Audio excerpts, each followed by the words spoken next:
coming up. The desk have hyped it up well. I think the Vito, the Anubis pick makes sense. We expected it really well rehearsed during the qualifiers from Team USA. I think aggression, as Hawker was highlighting, is going to be the name of the game. Yeah, absolutely, especially when you've got Team Netherlands that have got 3 players that are new, 3 players that really don't have that LAN experience as well. You take a look at Team USA and you think you've got Madge, you've got Kelsey, you've got Emmy, you've got these players that have all played together at some point under different American organizations. Like, it wasn't too long ago before Kelsey and Madge were playing on FlyQuest Red together. You've got Olya and Emily that have got that Team Blue Otters Karma synergy now, and so aggression really will shape how this first match looks.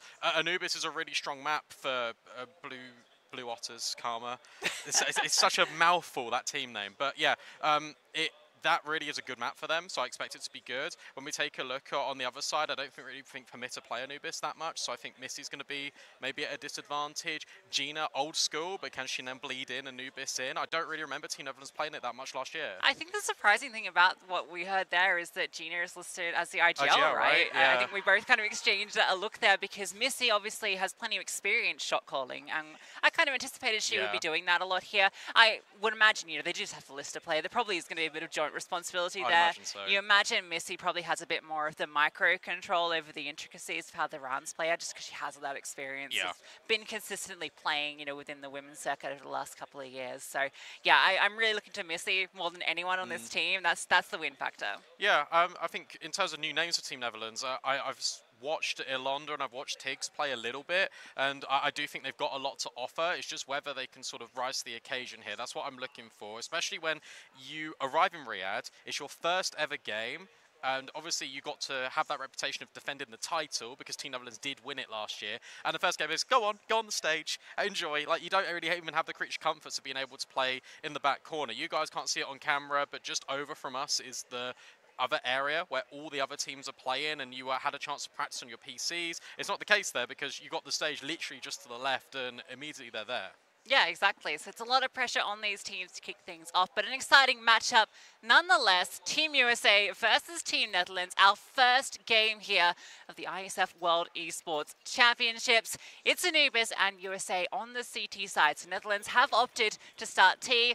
Checks out. Let's see what they can show. Yeah, let's see what this setup looks like as well for Team USA. It's your classic, leave mid open, try and play retake for that space because it's so meta at the moment to try and take the space. Instead, it's Netherlands dropping down middle, trying to take the fights, but they're straight into the crossfire, and Olya and Emmy have found 4. Yeah, talk about a crossfire. Both of them have doubled up. That is disgusting. You had 3 players pushing out A main. They're meant to be the ones that close it, and now it's Missy that has to do it all, and she can't do it at all. 2 down to her, but they all fall in dark. I can't lie, I did not expect that crossfire to be as effective as it was. The fact that they get 4 there from that position, that's with Netherlands. The idea is to take all the space in towards middle, try and get the CTs to rotate in towards that area of the map, and then drop down, quickly scale, get the bomb down on B. That did not happen. USA start off incredibly strong. It's crazy because that push out from A-Main was meant to be kind of the trump card. Yeah, the fail-safe, right? That was the fail-safe, yeah, exactly. But barely even needed. Great start for Olya, obviously, one of her first big events, international LAN. Has been playing within the USA circuit of ESL Impact for some time now in various rosters, and has been a very solid player there, but we've yet to see her really get the opportunity to play much when it comes to the big stage. Yeah, it'll be an interesting experience just for these players. Obviously, winning rounds early helps an awful lot. And that nade is going to help things as well. Full eco, bomb plant, primary objective here. Flashbang pretty decent, but the MP9s up close should deal with them. Between Olya and Mads, it's another crossfire. It's another success story. Actually, I do recall now, Olya, it's just part of that Saints roster that played at Katowice a year and a half ago. So, well, actually, almost 2 years now. It's quite a minute ago. So it's been a moment, though, since she's been on the stage. It's been a minute. It is definitely a huge advantage that the entire Team USA roster has over Team Netherlands. So they're definitely going to come in with a lot of confidence. I think that the real true test for this team, and I think maybe actually, I'll hold that thought for now because we're very early on, and I want to see what Team Netherlands has to say. Well, I just feel that there were some signs during the qualifiers of ways this team could be punished, right? I think they were able to get away with a lot during the qualifiers that they won't be able to get away with here. And the question is, how are they able to adapt when they actually go up against some of these more structured squads? Yeah, and I also think like Rest, I think the coach for Netherlands will be a big influence for them in game. And you've got to bear in mind that Team USA, they don't have a coach behind them. So that'll be interesting to sort of have a look if you're the coach, watch how this is developing. If it's too over-aggressive, you just take 30 seconds. Hey guys, let's just slow down a little bit. Let's see if we can retake the space afterwards. Because if Team Netherlands keep running Route 1 into these bomb sites, that's where USA are going to thrive. It's all about Team Netherlands trying to work out this utility and feign this aggression. First gun round, we get the pause coming into it as well. So we'll see what Team Netherlands have out the gate. Just the standing utility to take the control. Molotov into doors. No smoke on red though. But a double nade. Where was Gina? Where is she on the map that she just ate both of those? Just literally outside. I think there was one in towards middle. She has been destroyed. And what's interesting here is that Netherlands actually conceded the space in towards middle for now. USA have completely given it up again. This is now starting to become part of their default. They want extremity plays. They're looking at A main. They're looking at B main. Look, Kelsey's just been flashed out. Yeah, Emmy sort of just a little jiggle peek into dark as well. So they've got a very good read on this setup, and they won't push A main anymore now. They've got that control out B. They've seen mid is definitely space that the T's have taken. And I think an A split is very obvious at this point. But can they hold? That's the key thing, that there's no flashbangs. You've got anti-flash. The MP9 is good enough for Maz. You still get Emily holding a well-timed incendiary. That splits off Ilonda from the rest of the pack. But scaling in towards the site. Emily's now under pressure, but you know A-main is still there. Well, Emily does hold for that swing. Ilonda tries to clear out, but they can't even get the bomb down. 3 players on the site, not anticipating that third. And I think that all comes down to the information. USA knew what the play was going to be, and they had players ready for it. That's also scrappy, though, from Team Netherlands to a certain extent, because you expect the mid players to take the contact first and then lead into A main. Instead, it's the other way around, and you get info, okay, well, 2 are here, but then the scaling wasn't good enough. As soon as you see that molly put down by Emily, that's what splits up that offense, and that means that the A main players can then get into a position. There wasn't even any flashes to get on the site.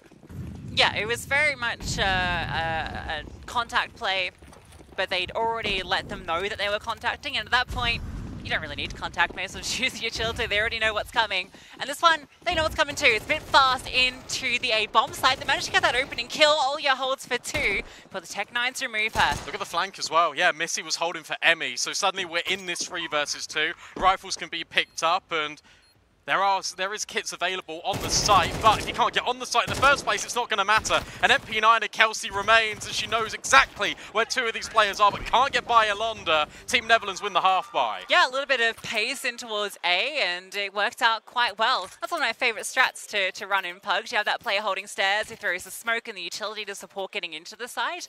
And I gotta say, this is the sort of stuff that I kind of hinted at 2 rounds ago. Some of the sloppiness that might come through. Why doesn't Emmy clear stairs there? But why is Emily rotating away? She came back into CT really late. It's one of those things as well. I don't know what the information was like on B, but she's only made that rotation because of the communication. Something's going on at B when there isn't. It was all A. Gotta say, love Mad's headband. Just want to throw that out now. Very cool. And she's the one wielding the AWP for the spawn. Doesn't get a chance to use it. Missy has taken down 2 with the recovered MP9. The AWP doesn't get much done, but Ilonda's there to trade, and Team Netherlands are into the bomb site. Okay, maybe that's the answer. You want to be aggressive, USA? We can do it as well. And that is Mads getting caught off guard, the rifle not being there immediately to trade, and suddenly Missy does everything. 2 kills on that MP9. It's enough to breach the bomb site, to take the attention away, and then the B main split can come in. Yeah, slightly messy setup in Duck, right? Because you've got Mads holding a very fine line, so she has no information on the other players. The rifler needs to be wide. The rifler should be wide, right? Exactly. That's the normal setup we see. The AWP holds the fine line onto stairs. The rifle is on the right-hand side so that you can cover that close angle. This save's so important, by the way. We've only really touched on it now in the last 10 seconds. I'm loving the percentage on the bomb timer as well. That is good. You've got to save these weapons. It's so important you hold on to them because it's been, what, 2 rounds, and suddenly your economy is battered and bruised. CT side, we know how fragile it is. Netherlands take a timeout. They want to reevaluate things. Look, coach has to get on the headset mic. Missy's now waiting and watching.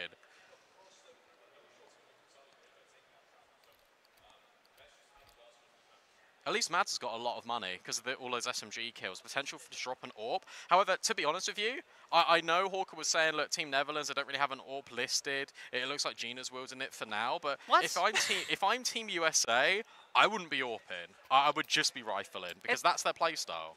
Okay, yeah, I was about to say, like... Missy makes more sense. Gina's calling, Missy's AWPing. Okay, that's fine. But when Gina's doing that, I'm like, okay, maybe they've missed up the roles. But no, this makes sense. And Emily AWPing, okay, yeah, I think Mads just took the spawn for it. Yeah. That's all that was. She definitely got Mads on the rifle. We know what she can do, and I think she's the player. I know that the desk hyped up Emmy a lot, but I think purely on the experience. But I think in recent form and experience on the stage, Mads has got to be that player. Got a lot of stock in Mads. She'll be the catalyst. She'll be the one, obviously, getting loud. If you ever hear a scream, it's probably from Mads as well. Gina looking to try and work an opening at B main, but everyone's playing very tucked. Kelsey, normally a very dependable anchor, just moves away, but is now back on the angle, and Emily will get the opening kill. Yeah, unlucky timing for Gina there, but the space has been taken in middle. Emily will start to move back. A smoke will block off vision, so now they can start to split through onto the site.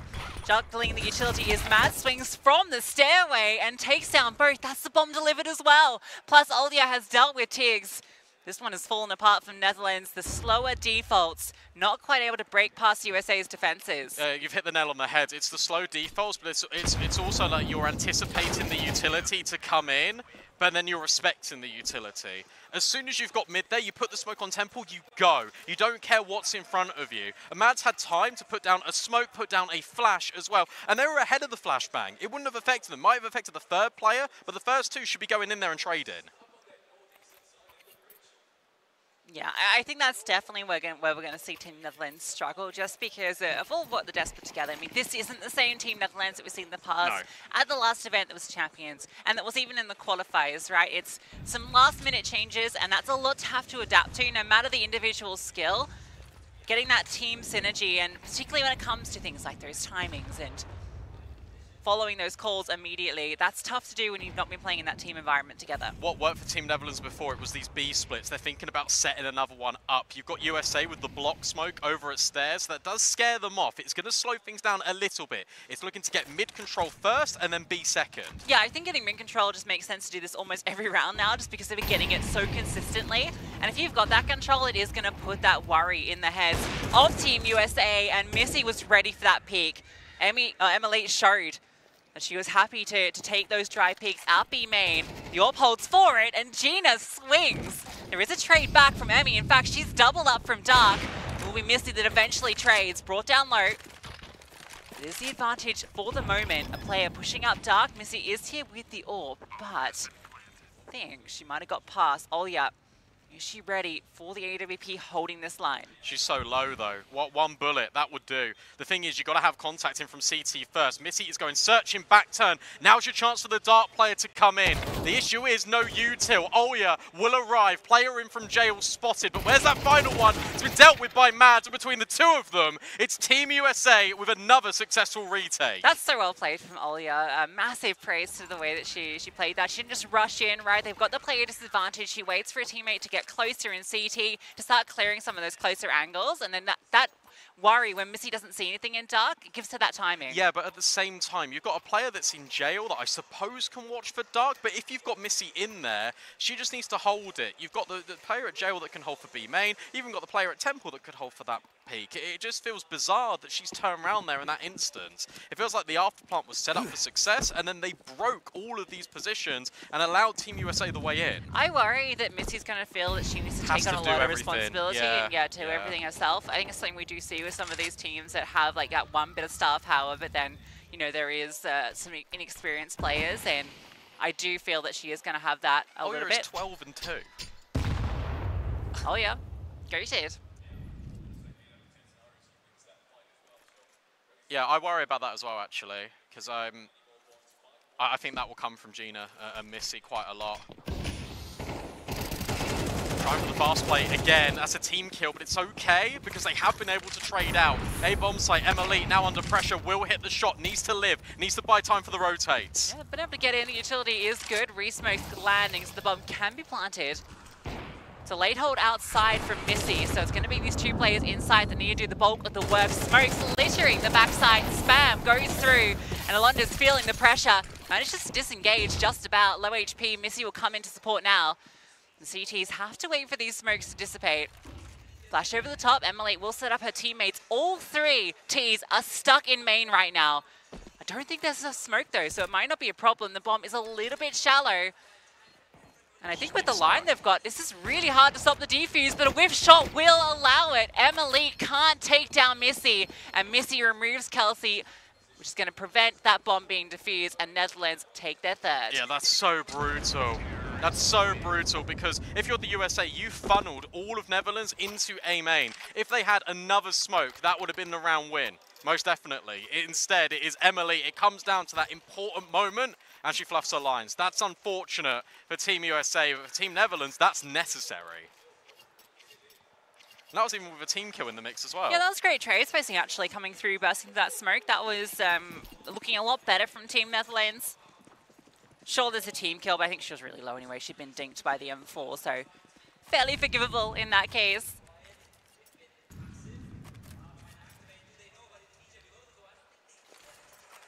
Yeah, there's some interesting things going on both teams, is what I'm noticing. Like, there's a lot of miscommunication, a little bit, but that is nerves. Great molly to push Mads forward, straight into the spam. That's another player advantage here for Team Netherlands. And the USA are going searching. They're pushing forward in towards B main, but that's also being held by Alonda.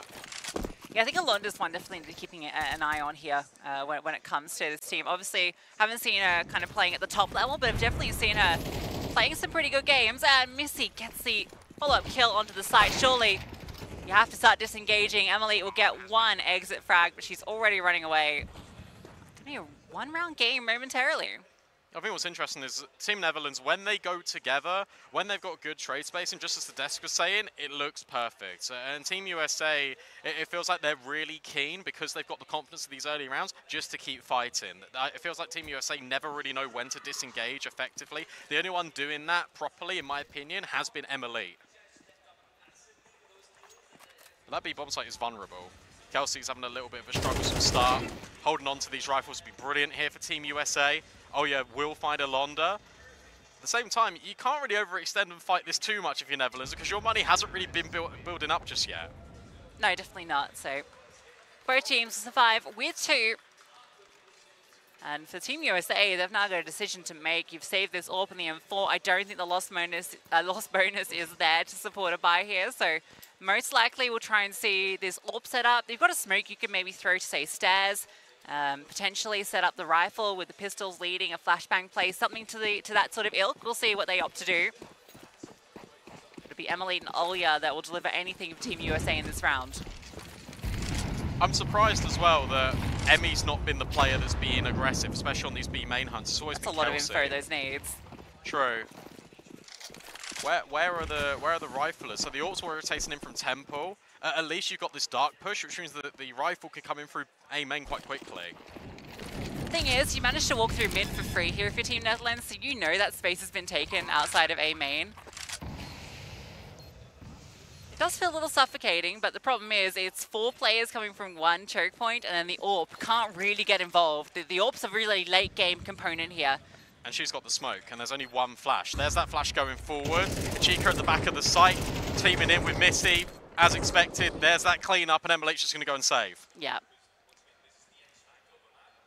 Simple stuff from Team Netherlands. First time we've seen them kind of group up as a unit and move like that outside of the half-buy round, and they pick a good opportunity to do it. They don't spread out and are you know, in a default and get called off by any of these aggressive plays that come out. I think they were anticipating maybe definitely a mid start there with that nade stack, but when you don't see any contact mid, you just walk straight into A, and they do exactly that.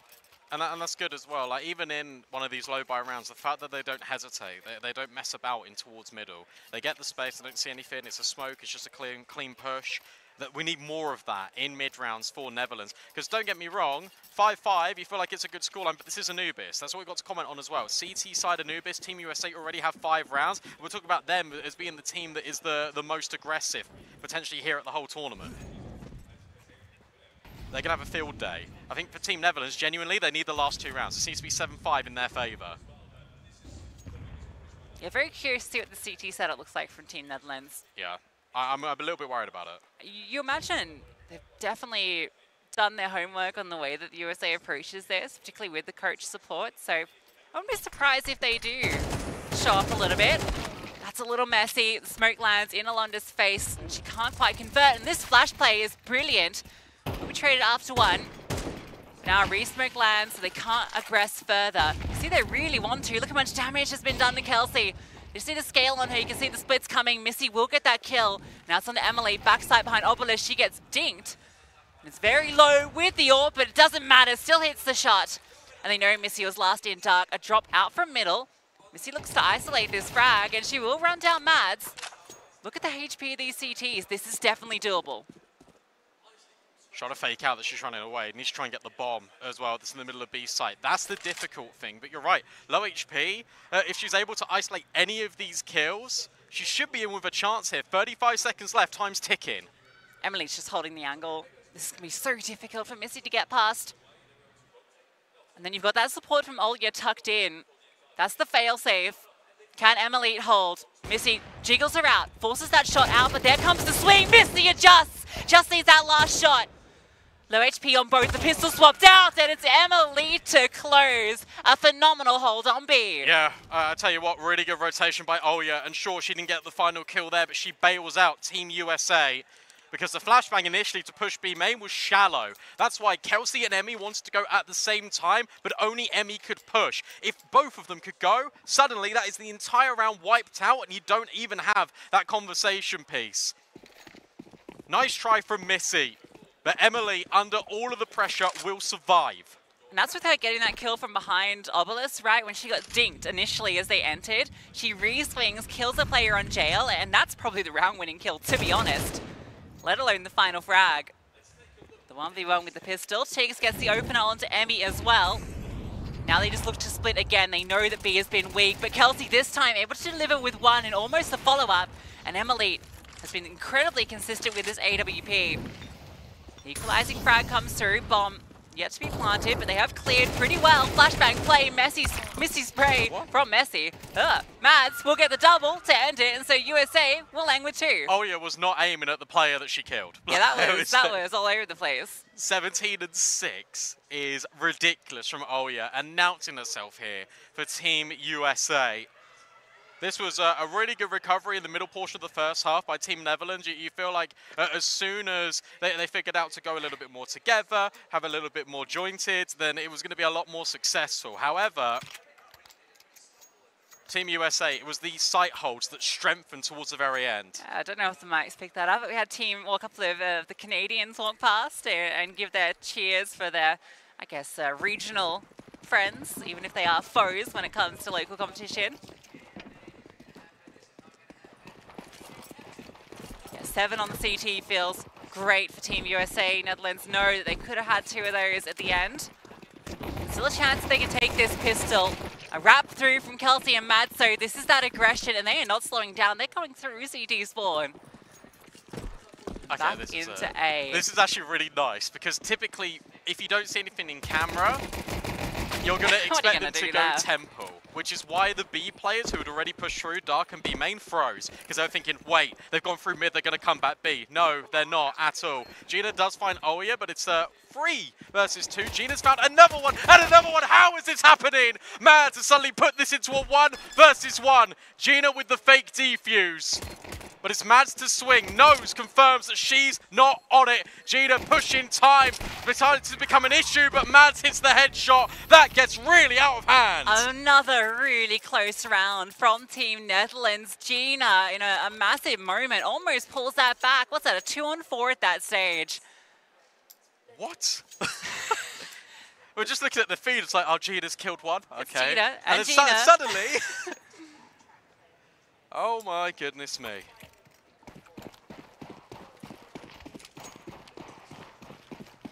That's both pistols now, though, going for Team USA. That's tough. Fast molly middle, and they're going very fast as a group. Mads is holding for this aggressive push out, and well, actually, Kelsey, everyone is holding this. So they managed to quickly deal with the aggressive pistols. Now we get the guns back out, and Team Netherlands need to show us what they've got.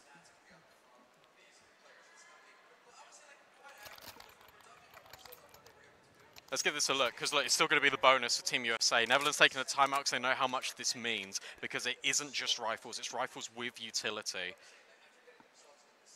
What's interesting is, look, sure, it's just been a pistol round, it's just been an eco, but they have been looking to get aggressive, especially over towards B main. So I wonder what the go is for Team Netherlands. Do you want to take that risk, even though potentially this could be one of your last gun rounds in this map?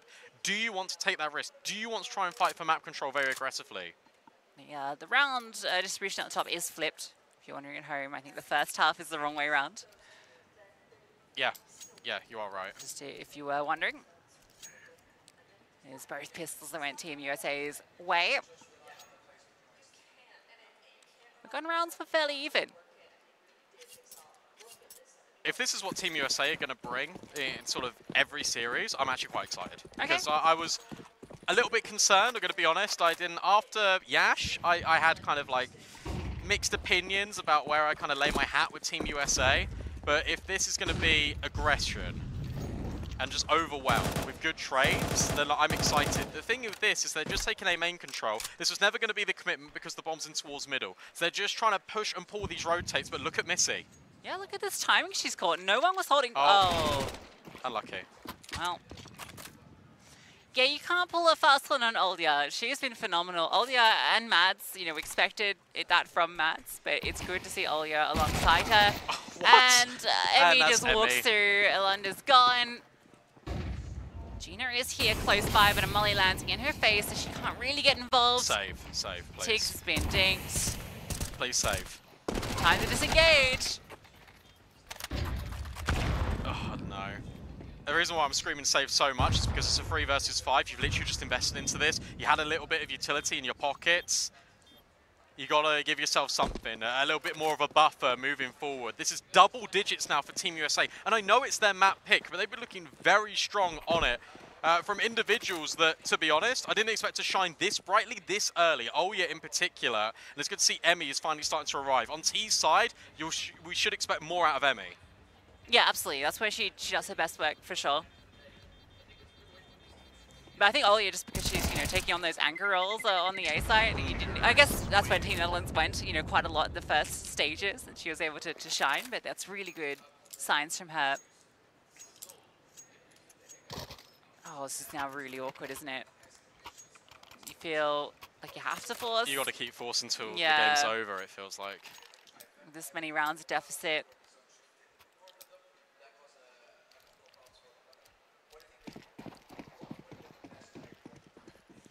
This probably just is going to turn into an A rush. Because you know the utility is going to be a bit weaker because they save the weapons as well. Yeah, USA, they're grouping. They're ready to hit immediately. Look at this A main push. Flashbangs affect both. It's trades 1 for 1. Tiggs needs this kill and can't find it. It's Kelsey with the double. Yeah, clean from Kelsey. Slides out. Finds the double header. Now she's just looking to take the bomb site. Bomb on her back as well. She go with the MP9, could potentially slide up, but no, she disengages, waits for a teammate, and there is this lurk in middle as well. You can see Mads is tucked in, ready to catch off these rotations. Gina's aware of it, but can't quite clear her. That dink very misleading. Alunda will get the trade back, and they do have a kit, so it's certainly doable.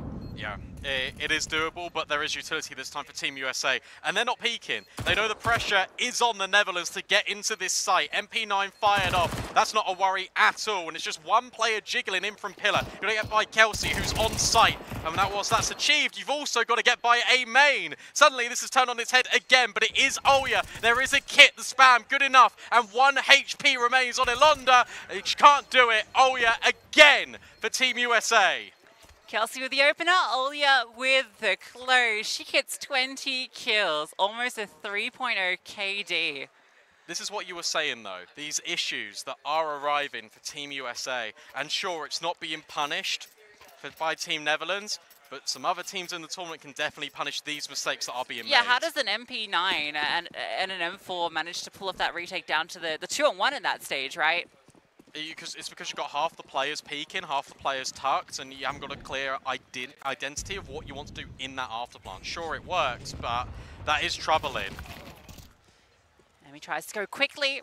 Will go down. There is an immediate trade from Olya, and now Missy needs to stand tall. She loses Gina by her side, so it's only Missy on the side. Allows one to scale, and she goes undetected, but it's messy. Can't quite connect. Olya looking for the trade, but the pillar providing protection. Ichika will swing through, but both of them fall. That's tough. Tiggs has arrived in Temple, but at this stage, this looks like a 12th for Team USA. One-way traffic on this T side. We did anticipate the T side would be a lot stronger for Team USA, and the groundwork of those 7 rounds obviously gave them a massive advantage coming into the second half. Good work from Emmy in that round, because although she doesn't find any kills, she creates the space, and she allows Olya that ability to trade in towards Dark, and Team USA do differently to what the Netherlands were trying to do on their T side, and that is, as soon as they get the kill, they just go. They just scale, they try and overwhelm the defense to try and cut off this sort of site defense before the rotations can arrive. And even though an MP9 arrived on the scene, it was too late, because you had a player in towards Gel, you had a player in towards Dark, outside, already scaling up towards Glyph. It was too suffocating to deal with. 7 chances now for Team USA to close.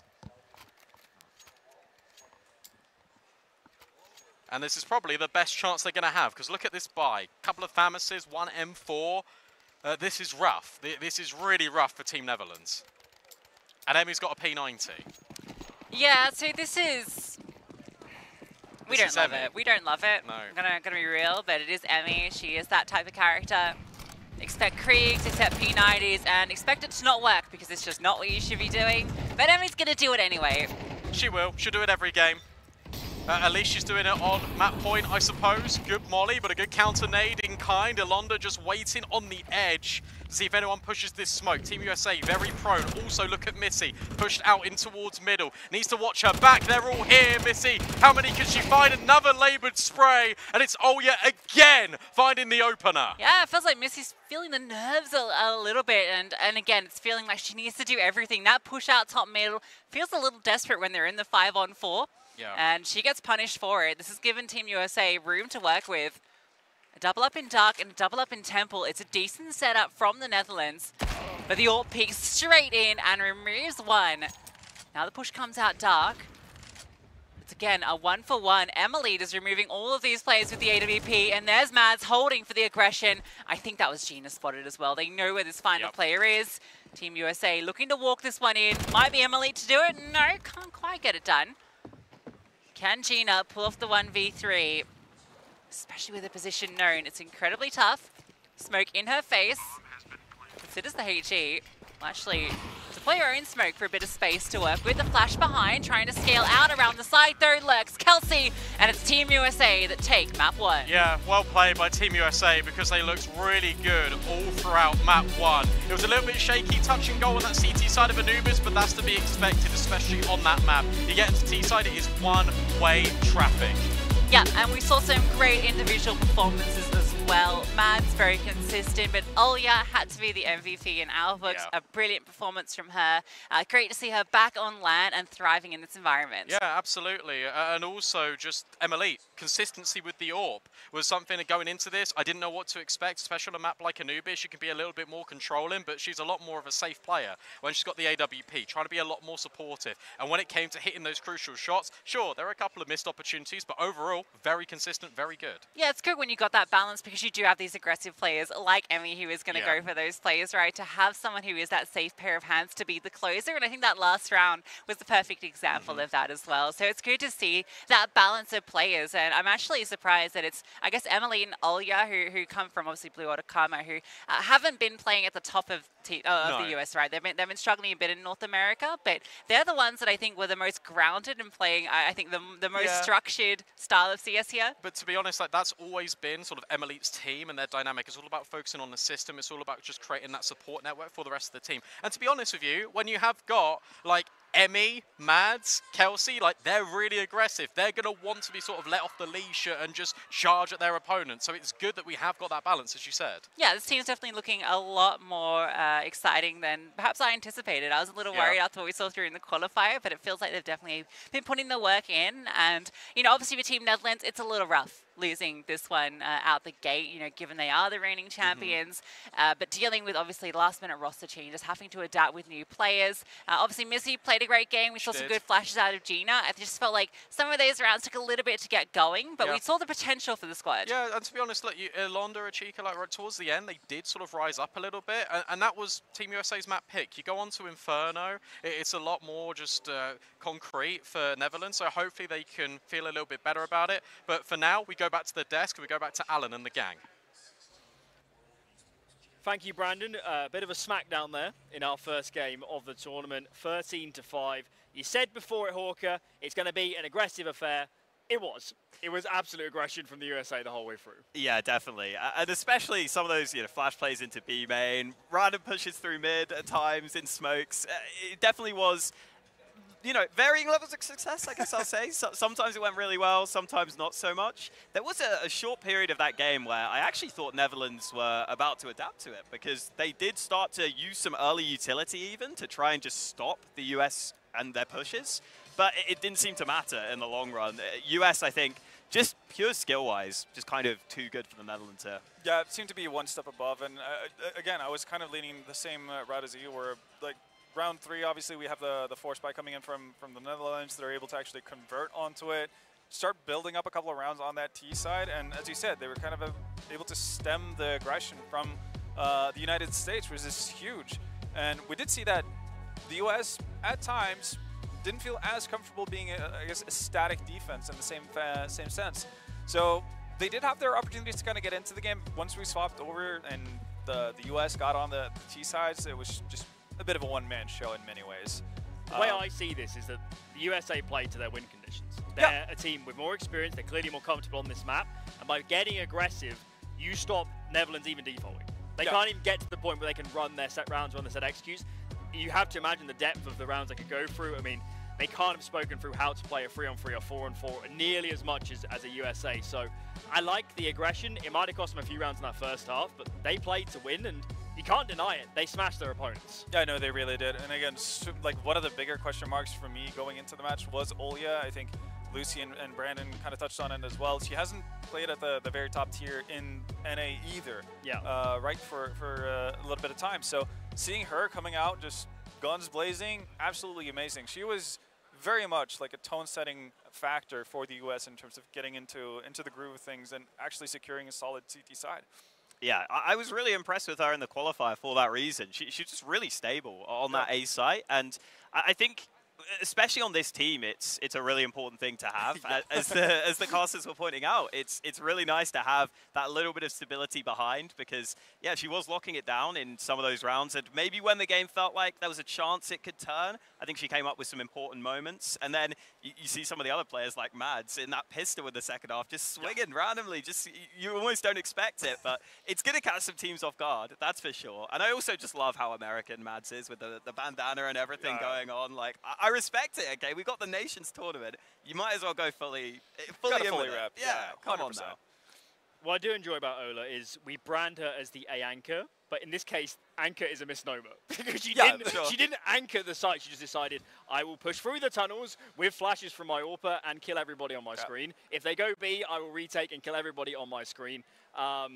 She floats in the A area, exactly, right? Like, exactly. It says on paper that she's A, but she exists all over. And I mean, for a player that we don't know a lot about, that's a great statement on an international stage. Everybody's going to be looking at her saying, why isn't she on my team? Yeah, no, again, if she can keep up this form, I wouldn't be surprised if we see some changes, obviously, within the I guess, the premier NA teams on the women's side. So, absolutely excellent starting game. And again, we shouldn't necessarily forget the 4 others on her side as well. Because, again, it was just a thorough and solid performance from Team USA. But that's kind of what we expected with the map being Anubis as well. Yeah, I also think Mads deserves credit, because as the cooler of this team. She's clearly just a really good fragger as well. Yeah. And, you know, in-game leaders in this sort of scenario, it's going to be more loose in general. It's going to give her a bit more freedom to open up. And I think that's a great thing for her because we're actually seeing some of that skill that we know she's capable of. And, yeah, she's very willing to just go for solo plays, which I think in a more structured scenario, if there are more structured teams here, which there are a couple of, like Spain, for example, very structured team, those plays from Mads, I think, could get countered. But for now, working very well. Likes to lead by example, likes to be in the thick of it. Let's talk about their opponents. Netherlands, it wasn't their map pick. I guess based on what we've just seen, we've got to assume not terribly practiced on Anubis. So are we just saying, you know, as your opponent's pick, you're not experienced here, should we be nervous for the rest of the series? How do we look forward now at this after that first map? I think you take a couple of positives with you. Again, like I guess it seemed like they had a plan, for instance, like eco round, that kind of a thing, or like a force buy round where they could have gone off of. I'm assuming it's going to be more of the same going into Inferno. They're going to be better versed for a lot of different scenarios. I think what you take with you is the fact that Missy, who we said kind of needed to shine and needed to step up in order to for them to kind of put up a match against the United States, she played well. She was fragging out, and it's going to be more of a like starting off in your opponent's map pick, it's not going to feel easy, but at least you're not necessarily going into your own map pick cold. So you're going to have more time to get acclimatized and whatnot, get used to the circumstances and the situation. That's going to lead for more opportunities for the others to get into the groove of things. And I think we saw, you know, moments at least from Ilanda, for example, where, you know, they could definitely frag out. They just kind of need to get on a map where they feel more comfortable. And I think we're going to see that in Inferno. Yeah, I also think Inferno is a shrewd map pick because you can't go for the same aggression all across the map. And there were 1 or 2 rounds where Netherlands would use early utility and just deny the US's early aggression. That is something you can do on Inferno. They can actually set up their rounds. That could make a difference. I still think US are probably just too skilled for them, but I think they should at least be more comfortable. And I'm hoping we get a close map. So the team's now coming back to set up on stage. If you were behind Netherlands, what does that conversation look like between these maps? What are you saying going into this map number 2? I'm keeping it very simple. Again, I'm leading off with the classic cliche. Again, it's their map pick. Yep. No worries. The game kind of starts now. We've got Inferno, Dust 2. We're basically playing 2 best of 1s at this point. That's all our focus. Also, again, this comes down obviously to preference, but for me, if you're playing Inferno, if you're playing against a team that is by nature pretty damn aggressive, especially on their CT side, let them kind of do their moves. Let them go through their motions, let them get aggressive, let them use their utility early on. We're going to play like a rather boring style of Inferno, but a very efficient one. We're going to wait out, we're going to try to trade utility efficiently. So we could set up basically for that, you know, 20 seconds left on the clock kind of execution onto a bomb site. And hopefully we've been able to at least, if not pull rotations over, but we've at least been able to kind of keep the status quo of, you know, who's playing where on the map on the CT side. So for the Netherlands, I think they just need to, you know, implore patience. Patience is key in this kind of a matchup. I also think the nice thing about this question is, if you're the coach of a team, I can say things very differently to how I would say it on the desk. So low-key, if I was the coach of this team, I would almost be saying, look, guys, they're doing a lot of like dumb moves, in my opinion. They're doing a lot of things that are very risky solo plays. Just be ready for those constantly. And know, if we hold back, we can absolutely punish these guys for that. Don't let them get away with stuff like that. Yeah. Don't fall into the trap of playing their game. Like, don't think that you can counter their aggression with more aggression, or that you're gonna like put an end to it early. Allow yourself to actually use the time allotted to you on the T side and make the most out of it. Well, the best thing about us at a bit Hawker is that they can hear you. So maybe between these maps, they're saying this Hawker guy, he knows what he's talking about. He might be onto something. But I mean, let's stay on that note. There is a reason the best teams in the world don't play hyper aggressive all the time. It's because if you know it's coming, you set up your defaults back in the day. Good old Furia. Yeah, well, everybody knew what happened to them, Hawker. Where is Art now? What's happened to Art? Well, if you know it's coming, you default with more util, you play a bit more passive, you maybe even, you know, see their aggressive moves and you get ready to face them.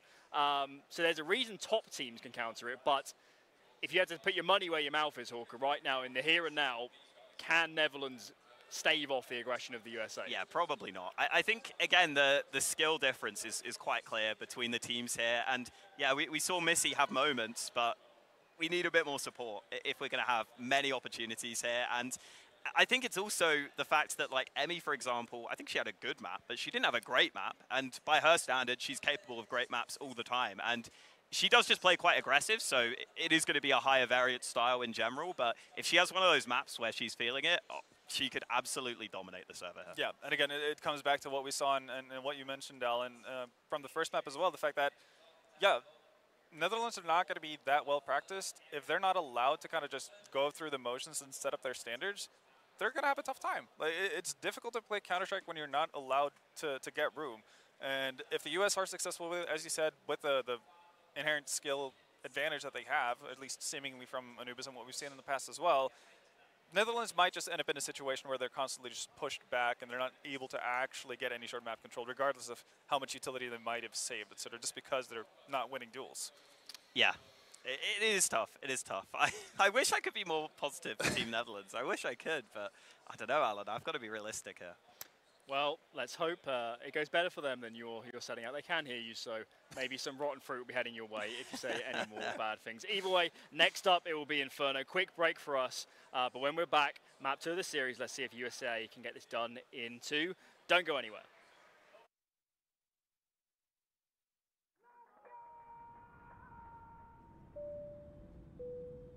Good evening, ladies and gentlemen. We're landing in Riyadh, Saudi Arabia, for the World Esports Championship. In a world where victories can be measured in gold and silver, some things are priceless. Expected, and Baron will find him. Can shine for one with a quick trade from Impulse. Some things are not bought with money. The base is too open. Now Philippines is now taking the base of Indonesia. Remember their name. The feeling of standing alongside your fellow countrymen, the emotion, the home crowd, the weight of a whole nation on your shoulders. Sometimes I get emotional by the fact that I got chosen to be one of the representatives of my country. And yeah, it's just a dream, honestly. Here it's not just about the game, it's about the pride that unites us. Every match tells a story. They need to some missed shots. Sound picking up another one, another headshot. No way! 4 kills! What has happened? From every corner of the globe. All eyes on WEC24.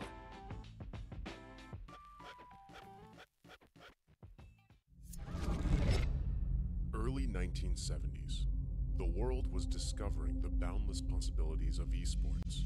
While esports offered endless enjoyment and addictive allure, it lacked a certain depth and a sense of purpose. It needed something more, something larger than a trophy, something beyond individual gratification. That's when a vision emerged. A vision of uniting the world through esports.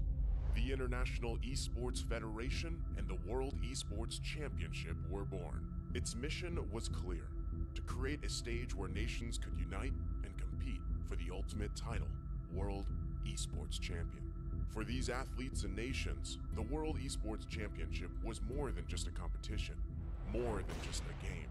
A chance to make history, to leave a lasting legacy, to inspire a generation, and to represent their nation. Over the years, IESF started achieving greatness, year by year. Korea, Indonesia, Israel, Romania, worldwide. The World Esports capital changed, each year expanding significantly, getting bigger and bigger. Fast forward 15 years, IESF was determined to show the world the most valuable World Esports Championship. 140 nations gathered in Riyadh, Saudi Arabia.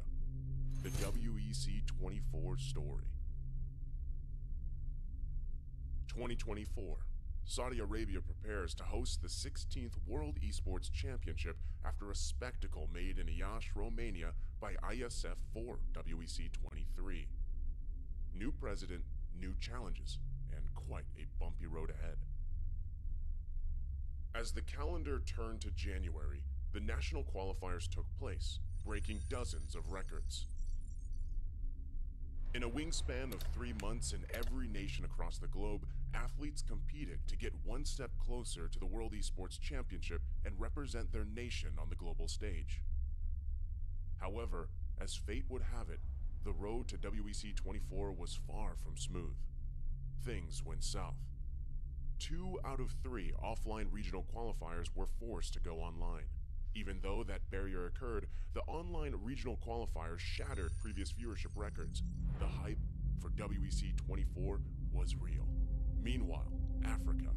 IESF showed just how much potential is hidden in Africa. Over 180 athletes, 17 nations, and thousands of fans. All in one place for one specific reason: esports. The bumpy road came to an end. The slots for WEC24 were secured and everyone was ready. The much anticipated 16th World Esports Championship set sails. WEC24 Day 1.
Well, there's no problem. If you had a gun, shoot him in the head.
This gun was loaded when you brave boys decided to go for the run. It's the fire. for fire.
Welcome back. Map 2 underway very shortly between Team USA and Team Netherlands. Team USA look pretty comfortable on Anubis, Lucy. Inferno, the desk don't think it's going to change. Are you with them or are you against them? I put a little bit more stock into Netherlands on their map pick at the very least. We saw some signs of good things from them. Yeah. I think, you know, they're going to have a very weak map pool, just straight up, because Yeah, of the lack it's of true, crack it's rate true. and the latest edition. So you imagine at least that they're going to have really honed their map pick, that Yeah. they're going to be picking a lot. So I'm expecting a little bit more. Do I expect them to take it? Probably not. Given what we saw from Team USA, the individuals all felt on point. To be honest, like it's like more like ancient Anubis, like even Vertigo, like they're really good maps, like just NA in general. So I think Inferno, you probably got a little bit more structure on it compared to what you would have had on Anubis. I just think it gets really tricky because the individuals were outclassing. Like Oya was playing magnificently, and she was more often than not just solo A anchor, and she was getting multi-kill sort of every round, and that is the mistakes that you can't really afford to make. And when you look at Oya, like full credit to her for getting that like scoreline, but it's not the player I expect on that team to be popping off that much. No, exactly. And, you know, we saw ways they could be punished. We know they're going to be super aggressive. Emmy was getting called out a lot doing that, in fact. And we could see towards the end, you know, some of the ways that this team can lose. We saw those retakes that were almost successful a couple of times. It came down to fine margins. You know, there was at least 3 to 4 rounds that I think were on the edge of going the way of Team Netherlands. And I think, you know, if the team had had a little bit more prep, you know, they probably would be able to convert a few of those clutch moments. So I think Team USA are relying a little bit too much on that aggressive individualistic style in that sense, and it is definitely punishable. I really hope that they went there and they said in the break, like whilst they had sort of like 10-15 minutes, they've gone, do you know what? We did really well to put ourselves in these off-plant positions if you're Team USA, and then you just kind of gave up. It was almost like, oh, we've won the round. No, you haven't actually. Like, so I would like them to be a little bit more stricter. I like them to be a little bit more focused in, especially on Inferno, where your rotations on CT side are so important, and especially when you're going to start on CT side as Team USA, you need to make sure that communication is flowing. You need to make sure that you're not going complacent. Otherwise, Team Netherlands will punish you. Yeah, absolutely. I guess the one thing that's definitely a big advantage for Team USA just in this matchup overall is the AWP head-to-head. I think, you know, even though Hawker rightfully, I think, said that Emily isn't necessarily a star AWPer right in her current situation, but it definitely feels like she is hands down the strongest AWPer in the server. Absolutely. We didn't get to see it out from Missy a great deal, and when we did, it wasn't the hugest amount of impact. Obviously, the economy definitely affected how much they could get it out overall. Well, the thing is, I feel like you need Missy to be rifling though. Like, I don't think she's good enough as an AWPer to try and carry the game and take over. If I'm Team Netherlands, you haven't listed an AWPer, I wouldn't play one. I'd keep Missy on the rifle, keep Gina on the rifle. You can do that. And you can do that on Inferno. So I'd absolutely stay away from the AWP if you can. But you know that when Emily has got the AWP in her control, she's going to be playing a lot more safe. She's going to be playing a lot more passive. Like, there's going to be a lot of room to maneuver here for Team Netherlands if they start getting aggressive. And we saw that right towards the very end in that first half when they were grouping together, when they were moving as a unit. It has to be from round one. It has to be from the word go. Otherwise, they're going to get eaten alive. Yeah, I wonder what their T-side's going to look like here on Inferno for Team Netherlands, given I actually didn't think it was that bad on Anubis. They got 5 rounds, right? Yeah, okay, you're going to say it's not great. Yeah. I don't want to praise it as if it's like the best T-side ever, but considering all the context of this team, yeah, it was okay. I didn't think it was that bad against Team USA getting 5 rounds, considering no pistol, no follow-up, right? So you're already on the back foot from the beginning, and 2 of those rounds come down to a 1v1. They should have actually won out that T-side pretty handedly. So yeah, I actually think that Inferno is going to hinge more on their T-side than their CT side. Yeah, especially because I think Inferno's more T-sided in general at the moment, especially with the change to the mollies, like taking bananas now easier than ever. So I'd expect them to sort of take that control. It's just whether they can match the aggression. That's actually what I'm worried about on Inferno, because we know what Team USA are going to do. They're going to push down mid, they're going to take space in towards balcony, they're going to try and overwhelm banana. And it's up to Netherlands to react to that, but it isn't just reacting in one area of the map, it's reacting in every single area of the map. And I think that's where that breakdown will come through, and I think that's where it starts to get really tricky. This is going to be a really interesting map to watch for Team USA, because during the qualifiers, we didn't actually get to see a very deep map pool from them. It was a lot of Anubis. I think we saw D2 a bit as well, but, you know, and Mirage, I think that came through a couple of times. Very puggy style maps. We didn't really get to see Inferno at all, I don't think. In fact, a lot of the tactical maps. So a lot of questions to be answered for this team, considering how strong that first map overall was and what it's going to look like going deeper into the tournament. Oh, we got their pictures now. Nice. Yeah, let's see. I'm interested to kind of see what takes shape. Again, for Team USA, 3 players, they're on short, already a boost up immediately, but it's an apps pop, and potentially this could be overwhelmed. Immediately, Kelsey finds the first on Missy. At least Team Netherlands are on site. Yeah, really cool setup there just to hear the utility being thrown, so Kelsey can just push forward, get that frag, and it's all by design. They leave the bomb site open to play retake. Ilonda will catch off Olya on that lurk through the apartment, so this now actually is a little tough for Team USA. There is a kit and a smoke in the hands of Emily. They have to wait for this smoke out towards long before they can start to progress. Kelsey is taking space in short, has a fair bit of it, and now they can start to split through. Emmy coming through from the back lines will get one, and Mads by her side hits another. Alonda, though, has doubled up, and she's made it a triple. A massive round from Ilonda, and Gina standing in the open. Not needed, it's all Ilonda, a quad kill, and Netherlands get their first pistol. Yeah, well played there, especially just in that crossfire. It needs to make sure that it wasn't broken, and Gina was trying her best to take as much distraction away from Ilonda as possible. And Team USA, it looked really methodical until they got into the site, and as soon as they get into that site, they're so worried about Pit, they're so worried about apps, they need to pick a target, and they can't find any of them. Ilonda with a 4K, that's more like it, and it's a rarity so far in this series. It's Netherlands taking a pistol. That's one. We get the nade sacked out middle. This is a classic on Inferno, but big help for the Mac 10. Only get one. I will say, I kind of noticed it throughout the Anubis and a little bit here as well, that I think there's been some, I guess, nerves showing for Missy, I think, in a few of these little engagements. She's been a bit flustered when it comes to the firefights, and that's not really what you expect from her. I do think it goes and ties into what we were saying about Anubis, though, where she feels like she has to be the one doing everything for this team, has to be the one sort of getting these opening kills, driving the team forward to her very best. That's a lot of pressure. And she, of course, was part of that team that won last year, alongside Gina. So they're going to be having a lot of expectations on their shoulders, and it's up to them to sort of realise that this is just, as silly as it sounds, just another game of Counter-Strike. You just got to treat it as that, and as such, hopefully, they can get into a little bit more of a rhythm. What's really useful, though, is if they are sort of stepping down a little bit, we need Alonda, Chica to step up a little bit, and they are doing. Terrorists win. Ned wins the round. Good old Ned.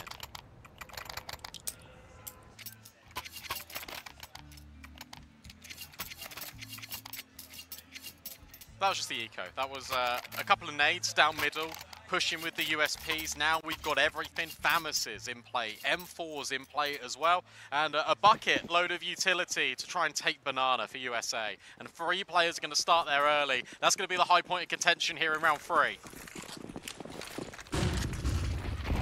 Act-10 charges forward. Flames will keep them at bay for the moment. Smoke attempted, but a little messy. No flashbang over. Emmy gets the kill. Now a second barrage will fly over. Mads just tucks in, and the three defenders have thrown the majority of their utility, but they've got all the space and they got that first kill. Yeah, that felt a little bit rushed, and again, it felt like comms were a little bit off there for Team USA, but Emily gets an important kill out long, and that's on Missy, again looking to take space. A 5 versus 3, you don't need to react now if you're Team USA, you can just slide into these positions. Emily in the corner, while she's spotted by Alonda, no, not quite, and the adjustment not good enough. Emily wants even more, and she finds it. Suddenly, Emmy's there with the FAMAS to clean up. It's Team USA, everyone stays alive in the gun round. Yeah, guns come out and they keep it flawless. We anticipate that fight in Banana as being, you know, something that Team USA are going to really contest a lot. They bring a third player over to support, and you can see Team Netherlands wanted to go fast, but again, they felt really disconnected, right? If you're rushing that, you know, someone should just be throwing that smoke, you know, towards half wall as you're running, right? Yeah. It's a preemptive smoke, not a responsive smoke. If you're going to go fast, you need the utility to support that. Otherwise, you can't do it.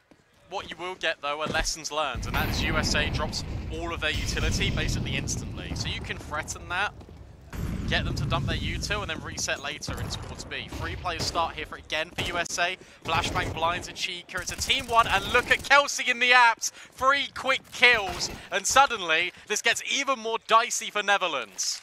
It's Missy with the P250 that gets the trade back. Kelsey with some nice kills, and Missy caught out. The tray will be there, but it's a 1v3. All the CGs currently are on the A-bomb site, but you can see Mads will start to make her way back to B, which is where Chica wants to head to. She might have herself a 1v1 when she gets over there, but she doesn't have a smoke or anything to isolate CT. And it's Mads. Mads isn't going to overextend. She's just going to play very carefully. She's going to wait incredibly patiently, and she's going to make sure that it'll be a guaranteed kill. She can now smoke CT on towards B. Waits patiently for this timing. Mads lies in wait, and Chica needs to clear around the corner, but Mads hits the perfect opportunity. Team USA are now level, and that's the money gone. That was the force buy from Netherlands. All undone by Kelsey. Beautiful little distraction play. The contact comes through long. She just slides out in that narrow angle to clean up house. That's good for her. You know, a bit of confidence building after a pretty rough showing on Anubis, where they were dominating, but she was definitely struggling on that B site hold. Notoriously one of the hardest bomb sites in the game to hold, but still feels good to get that multi early. Feels worrying that no one from Netherlands is clearing that, by the way. No one is running out top mid and just giving a cursory glance in towards Boiler. That was so uncontested. So good work for Kelsey. Another one of these faster plays in towards apps, but again shut down. This time you've not really got the utility to help with, and the firepower is all in the favor of Team USA. This should be another clean collection. It's now 2 rounds since the full buy has come out for USA, where they keep everyone alive.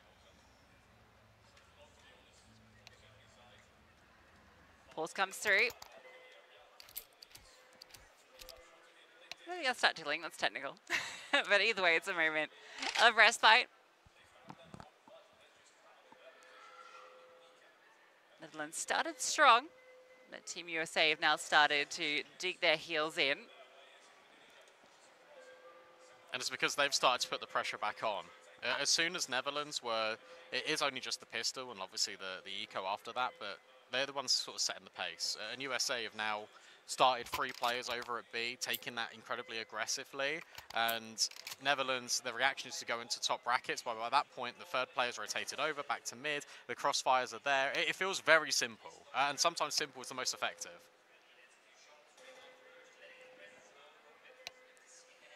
I'm very curious to see what these B takes look like from the T side, because the one that we got to saw obviously, you know, pointed out the reasons why that one fell short, and that's obviously going to be a very important part of your T side, is how you approach Banana.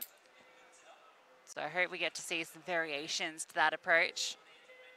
Because as mentioned, this is their map pick, and we kind of have, even with all of the, you know, changes to the team coming into this event, so some expectations that they'll have put a bit of work into their map pick. You'd hope so. Yeah. Okay, this is a bit better. So now you got Gina scaling, but waiting. And now they've also got this smoke that lands towards the top of half wall to extinguish any mollies. USA are going to back up. They're going to allow the space. I don't hear anything else on the follow-up. There was no flashes to get Netherlands over half wall. Yeah, taking their time with this player.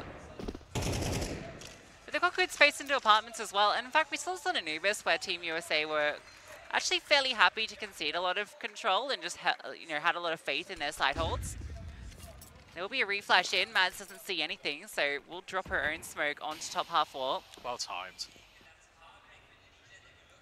I think Netherlands are just lacking a little bit of confidence now, because I think if that was Team USA, they would have just flashed and pushed through the smoke. Netherlands, instead, they're going to back off and they're going to reevaluate their options. 50 seconds left. That's minus 20 with that smoke wall. The thing is, Team USA don't have any information. They're going to get it now. Emily will peek out from long. I don't know if she peeked wide enough to get full info that Archers was clear, so she's actually going to fall back.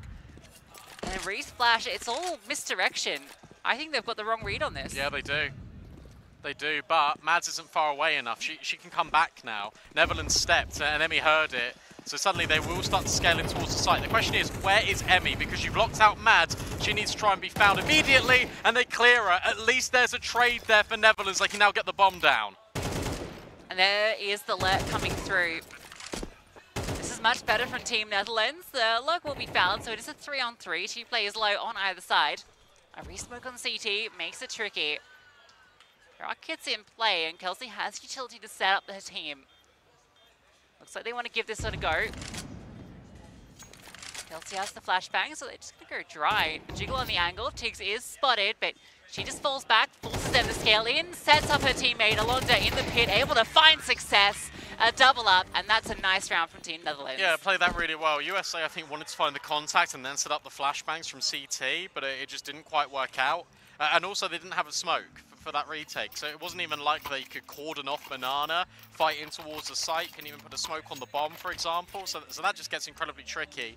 It was nice that there was a lurk out as well for Team Netherlands. It just delayed that rotate, and it just meant that they could then get set up into beneficial afterplants. The crossfires were really good, and Team USA were just really slow to react. I'm really glad that for Team Netherlands that they went 1-for-1 against Emmy. Because if Emmy had that multi-kill, that would have got really dicey really quickly. I love that setup and the way Tiggs played that, allowing them to walk into the site to set up Alonda. Orb comes out for Emily. We'll see how active she is. Yeah, one thing we've kind of noted now, and definitely was shown on Anubis, saw it in that round, is USA just didn't get the information. So I hope they're a little bit more proactive in at least peeking top middle, getting the idea of what this setup looks like on the T side, because Netherlands, if that round is anything to go by, they're not giving clues. It really surprised me that they just didn't look for anything. Kelsey this time searching. That timing is amazing for Missy, but terrible for Team USA. Mads is down Banana. That's different. If Alonda walks through this smoke, Emily takes the first contact. She's trying to sell the rifle in even more, and there it is. That's great. She can just rotate now, to be honest. Yeah, drop her smoke and leave. Especially with Missy finding that kill on Kelsey. They start to scale out. The flashbang comes through. It's actually a slight team flash, but Missy does spot her before she fires. So now it's on to Emmy. A miss smoke. And Emmy tucked in behind Cold. Not quite clear, so she's able to get one anymore. No. But good damage. There's still a chance here. Emily not smoked up. The bomb. And the bomb. Oh, the bomb gets caught. Mads has found Gina. The CTs are separated. But how do you recover this? The thing is, Mads can go anywhere. Emily is still being a menace in towards long. But Mads has even found the shot. And Emily, how does she hit that one on a Chica? I cannot believe Team USA have won that round. And it is all from Emily hitting the shot, dropping the smoke, rotating. You never know about Mads. But the fact that the bomb is so late to arrive on A is staggering, especially when Team USA were overextended and gave Missy that double opener. Yeah, I think they didn't anticipate that's where the round was going to go, right? They were kind of testing different areas, and the bomb was still quite far back, so Gina has to disengage from ramp and run all the way around. She does go the long way, right, to try and play it safer, but Mads, because she was so far progressed, so quick. And speaking of, we're going fast up Banana. Missy sees a lot, and with a max 10, she just takes them down. Charges in, they're not ready for Emily, but with the AWP, that's not a great position to be in. The MAC-10s this time looking a lot better on the pacey play. Yeah, I can't believe the riflers weren't ready for that. It was telegraphed with a flashbang and everyone's just caught with nades out. No one's got their gun ready to react. Kelsey and Oya, and they're both divided by smokes. Oya's going to wait for the fade. At least Kelsey is firing back, but this puts it all on Oya. And while she was amazing on Anubis, this feels incredibly difficult. Can get by the first, but Tiggs is there for the trade. We're all even again. Big round from Tiggs as well. Misty obviously gets the 2 openers. Tiggs removes that AWP, and then she's there to trade to Londo as well. Tied up. Yeah, that's crazy that you have 3 players at B and you get 1 kill, and it's after 2 players have fallen. It's because Netherlands have been respecting the utility. That's the one round that they don't. But even in that setup, there's no excuses. You should be having players with your guns out. And now they're going to try and give them the reverse medicine. Emmy in the corner. Can't get by Gina, but Gina is on 1 HP. They haven't shot off the M4 yet. They're trying to reveal that Mads isn't actually here. A boost up on the half wall. Can she see anything over the top? I don't think so. Well, it's cheeky. She does just about spot one. The spray will connect, so Mads has managed to do quite a bit of work here.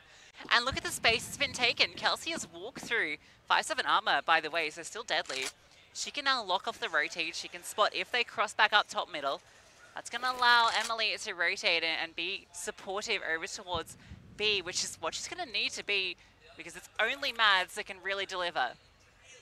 Team USA keep playing in dark because it's really difficult to molly off from Banana. And by the point you're in the site, you never really want to have your nades out. So this position could pay off. It actually all depends if Kelsey starts walking. So I think if Kelsey starts walking and shuts off Banana, that means she can be there a little bit faster. Mads can't swing. It needs to be on Emily. Maybe she breaks the smoke. Instead, she just drives bullets through it instead. Mads set up to succeed. Tiggs needs to clear this corner. And they're not doing it. They overlook Mads and she finds another kill. A 2 versus 2. This is now winnable. Yeah, fake out on the bomb. The wide swing doesn't connect. Missy with low HP. Good chances there for Team USA. Kelsey can definitely still do something here, but time's going to be a limiting factor. She has the 5/7 armor and she's walked through. She just walked through the smoke. Difficulty is she does need to get a move on. She needs to find these players, and this is really well played from Team Netherlands. They've moved as a group all the way around. Now Kelsey should know it's either Banana or on the flank, and she's not going to be ready for Missy. Really nice try with the Hero M4. They actually set everything up to success. Everything went by the book how they wanted it, but they just couldn't convert at the end there. Emily should have either broken the smoke on CT or just ran through it, because I'm not being funny, she needs to try and sell the idea that Mads has rotated and that she's not in the corner, because they weren't really looking for her anyway.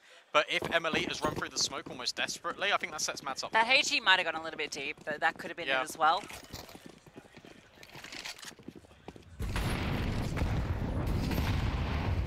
Look at Emmy. This is trademark Emmy. She is right behind them in Banana. Flashed off. They now know she's here, and she gets dealt with by Alonda immediately. It feels like she needs at least one there. She gets nothing.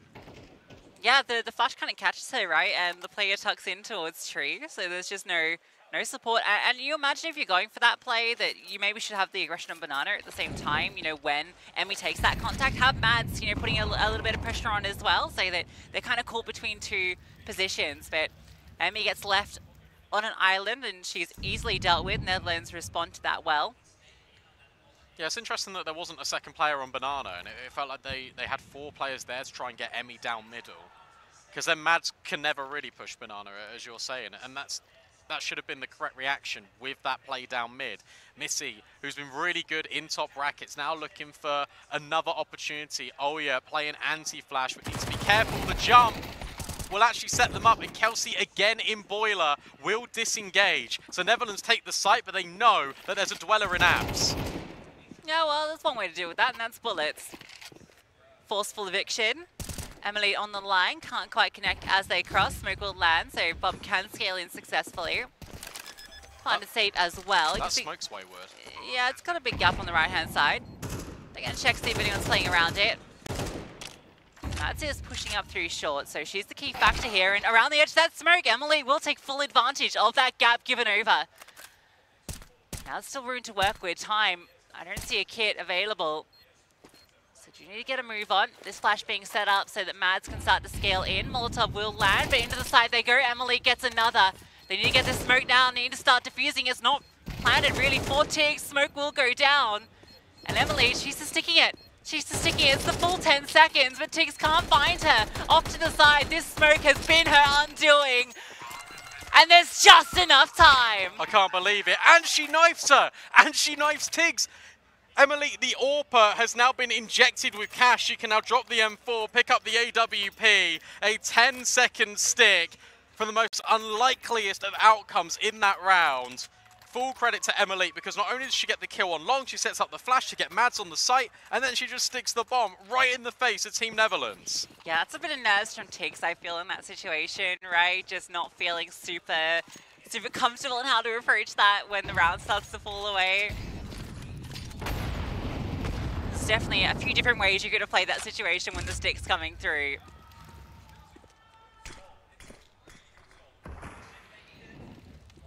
Now we've got this funky half-fight. We have 3 AKs out, we have some Tech 9s, but we managed to find the first kill, and in fact, a second. This B defense, it is looking like it is able to be broken through. Good scaling, there's no smoke down, so at least Emily will get the trade kill onto Alonda. I don't think they're expecting this cross. They didn't see Gina. That's tough, and now Chica can rotate over and drop that smoke, so now there is safe passage for Team Netherlands.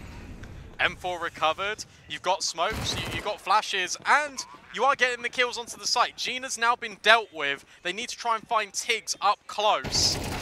But that's not so easy this time around. Oh yeah, up and over, will find the first, and she's just gonna stick it. Surely this can't happen again. Oh yeah, no, this can't happen again. How has it happened again? No way. Back-to-back ninja diffusers from Team USA. That is a backbreaker for Team Netherlands. You've done all the hard work in both of these rounds. That one's a 1-on-3. That's 2 players spraying the smoke. And 2 players missing the mark. And it was a default plant as well. I can't believe it. I cannot believe it. And what a shame for Netherlands. Look, they are still in this game, but you feel like both of these rounds should have gone their way. And now it's the aggression again out of Team USA, but it's Gina to find the opening kill. One thing that Netherlands have been so consistent at is this opening, but Kelsey trades, we're all even again. This flashbang not gonna... Actually, no, it wasn't a flashbang, it was a re-smoke. Gina's just trying to play around the edge of it. Mads is very close to her. Smoke will fade, and oh, Gina's in trouble. Flushed out, Mads. That one's easy enough.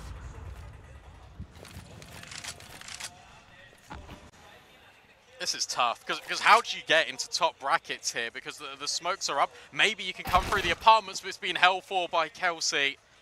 And she can even take contact again. And that means that Olya can rotate off long into sight. Team USA have got a very good read about the situation, and Mads with the MP9 is down deep banana just in case. Oh, timing for Kelsey. Yeah, she manages to get by. That one's really unfortunate. Still a player in the site and the rotation from Emily. Hits her shot with the AWP. Alonda's known. Oh, what a shot from Alonda though. Has given it a chance, the 1-on-3. But is she ready for this fast play? She is! What a shot! And now she knows where Emily is. Bomb to be planted. Alonda looking to clutch back for Team Netherlands. The last 2 rounds fall from their hands, and she's looking to pick it back up the jiggle. Emily spotted and known. Starts to scale out, scopes in on the angle, expecting this re-swing. Alonda not quite giving it yet, and she will, but a whiff shot. A tag. Look at the HP bars. Emily's done it again. She's done it again. The pistol in the clutch. Did it on Anubis, did it here. 3 1vXs in a row. Team USA clutching out. That's heartbreaking. That's so heartbreaking, because in every single one of these, the most unlikely one coming from Alonda, insane shots in that 1v3 to put it in the 1v1. She even then goes for the 1-tap to seal the round, and it's not enough. I think as soon as she gets the dink there, just needs to swing, because you are against the AWPer. That's unfortunate, but that is confidence now going through the roof for Team USA. And expectations begin to plummet now for Team Netherlands. It's so rough for Team Netherlands. The smokes they're undoing. You know, we talk about the ninja diffusers, but even that first ninja diffuse, it was set up by a Miss Long Smoke as well, right? And that gap that Emily, again, was able to use. She's been so clutch for this team. I love, obviously she's LARPing, but 2 of her 1v1s have come when she's had to swap to the pistol. Yeah, I can't believe this, because Netherlands should be walking away with 3 more rounds than the USA should have right now. The scoreline should be reversed. Instead, it isn't. And now Team USA, it was their CT side that we were kind of drawing questions over, especially on Anubis. And their T side was so strong. Now you go onto another map in which you expect their T side to be really good. I've already seen a showcase of the individuals just prevailing here for Team USA.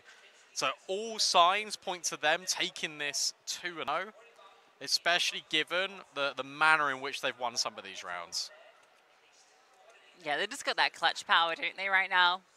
Even the rounds, you know, when Mads had the hero M4, that was almost set up for success too. So yeah, you can never really count them out, even when, you know, the Netherlands had the advantage. Team USA have been really good at worming their way back into these. If it was the other way, it'd be 8-4. I know. It'd be 8-4. I can't believe it. I cannot believe it. But we're here. Yeah, I'm not sure what the takeaway is, you know. The takeaway is Netherlands should have had these rounds. Team USA somehow have got these rounds. Now they need to make the most of it. All right, well, aggression in Banana, it will be a gush. Double gush, in fact. So looking dicey, but Gina again delivering. She's been having a bit of a resurgence here with some good rounds. We'll fall back and a smoke lands, so scaling now difficult. They'll throw their own into CT. They want to commit to this, trying to commit straight into the den of the Netherlands, and there's no breaking this dam. Ilonda got 3 kills on 5 HP.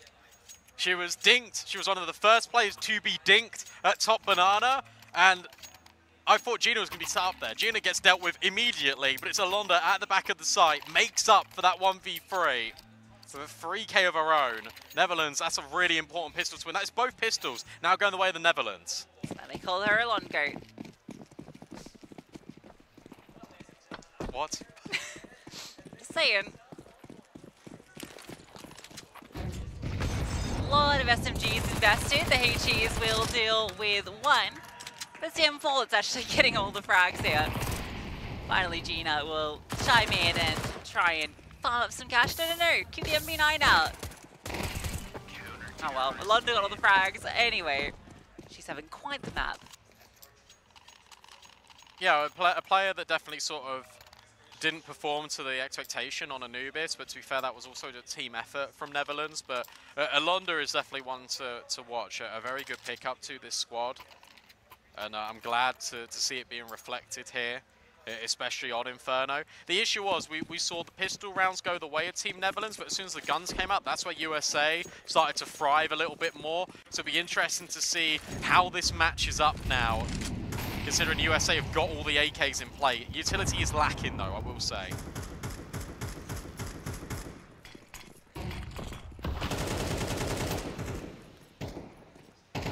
Banana control established. Doesn't take too much utility to really do so. Netherlands use a lot of their blocking smokes early just to secure this space. Cheeky little set of nades and then a re-smoke as well. So they really want to deny info early. But they've actually rotated a 4th player to A. This is good. This is good so far at the defense. They just need to hold on and just ensure that they don't really overextend themselves. Deep molly, flashbangs, retaken over towards top brackets. Another counter incendiary thrown. But Kelsey finds the opening on Missy out of balcony. And for the USA, they disengage. They want to reset B, but Tiggs is ahead of it. Oh, she was. London's going to get this information. She has to fall back. She's the only one over here. They left her on a utility. Yes, a smoke. And in fact, with the clock ticking down, this is going to be a really powerful bit of delaying utility. Netherlands aren't going to be able to respect this. And I think there's going to need to be a rotation very soon. Yeah, why have they not rotated yet? Ilonda just saw 3 players at Banana. Emmy is just going to walk through this. You know Emmy is going to walk through this smoke. USA are going to come through immediately. Need to look at top oranges. They do. Emmy adjusts in time, and the bomb site, because of the lack of rotation, belongs to the US. Yeah, you can feel London wanted to really deliver there. Had to play an active position because she was so alone on the bomb site. but can't quite get it done, and in a 3-on-5, you have to save this.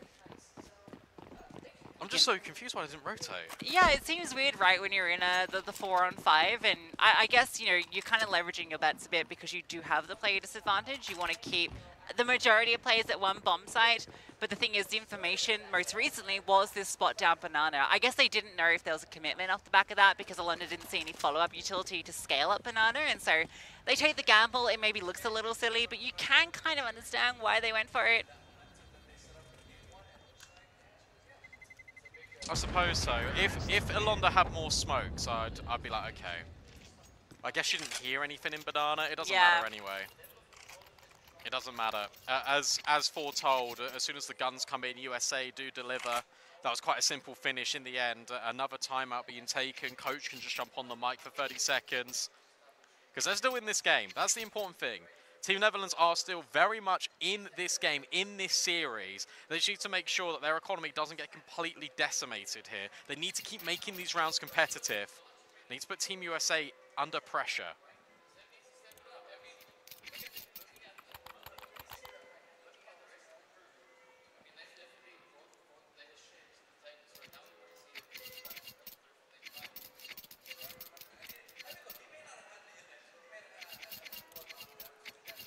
Let's see it. Plenty of money on the players that had the MP9, so the drops come through. Still only 2 M4s. I think they could have managed 3 actually. But anyway, 3 players fighting top banana, and Emily wants to scale through, standing in the flames. Is Alonda, she will go down.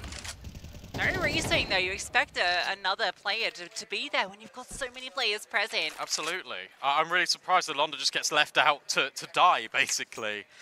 And sure, you got this double setup.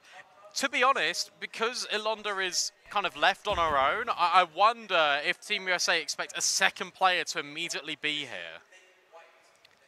Thing is, time is ticked now, right? And you drop that smoke, so you kind of maybe do expect it a little bit.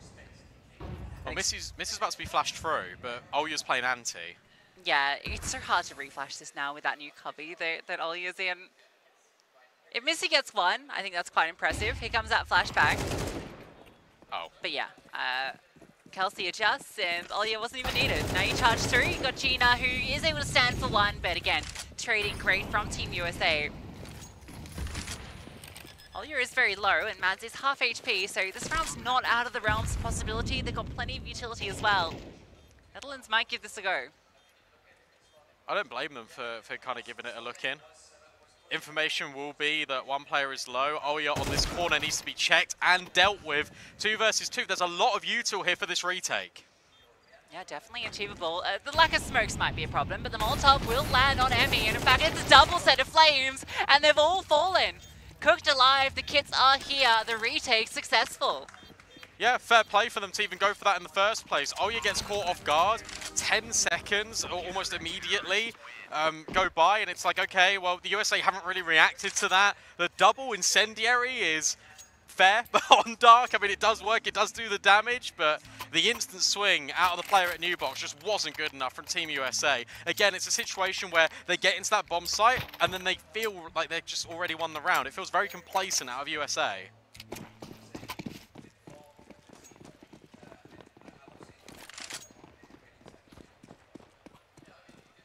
That has been an issue that we've already noticed. We saw on Anubis a lot, is these post plans have been a little rough for Team USA. And if Team Netherlands is punishing you with the stand-in situation, doesn't make you worried the deeper this event goes on. Team Netherlands are now in a position to take the lead. Oh dear. Attempting to do it. Kelsey looking for this head, but it's all to set up Missy. But Missy doesn't get away. Olya controls the spray. She jumps around the corner. Great frag. Somehow Tiggs catches that one through the smoke. But now you know you've got the full A side. Yeah, you've even smoked off Moto, right? So as soon as Tiggs comes to looking towards Library, all she can do is spray at the bare minimum. Ilonda comes over to rotate over at long. But Crossfire's already established. Mads is just lurking, in essence, in top middle. And she might be rewarded. Alonda needs to clear and doesn't. Gina, can she follow up? No. It's Mads with a double kill and it's Tiggs left to save. Yeah, that's the round done. Huge kill, a double kill from Madsen. Nice little position to tuck into. That's a better post plant. You got an active player that is holding for those rotates and is aware for it. I feel like many of these setups have been very passive in allowing Netherlands to get in positions to make the retakes doable. It's that, but it's also just surprising how good they've been at trading to get into the bomb site in the first place, and then in the afterplant where you feel like, yes, trades are essential, you're just not doing it. So yeah. It's a little bit interesting.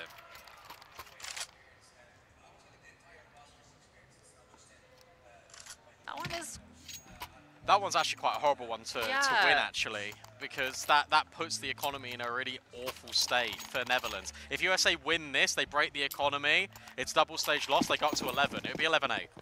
And then that feels like the distance is becoming bigger and bigger. And psychologically, that's hard. Team Netherlands need to win this round.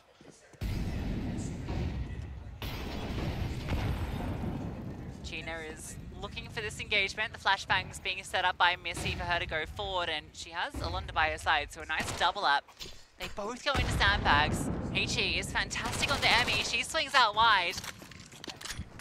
They're actually going to force her off, so they do gain control of Banana. But that's a lot of info. You've seen a lot of utility fly over from Banana. So if you're USA, you just try and smash it towards top brackets now. That's exactly what they're doing. Tiggs full blind, about to be hunted and hounded by this MAC-10.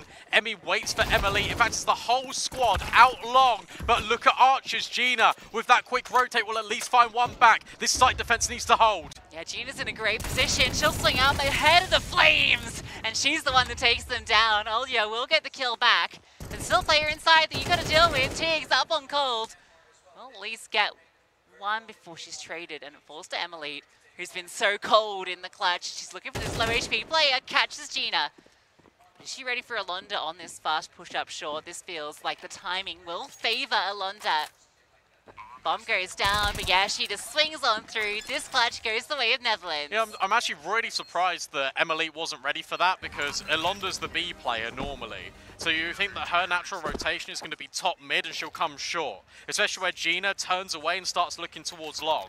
So that one really is surprising, but Ilonda will guarantee the kill. We said that Netherlands needed to win that round. They did, and because of the bomb plant, the USA have got enough money to buy. The thing is, it can't keep going back and forth, one round here, one round there, because it will always favour this T side. Netherlands need back-to-back success stories.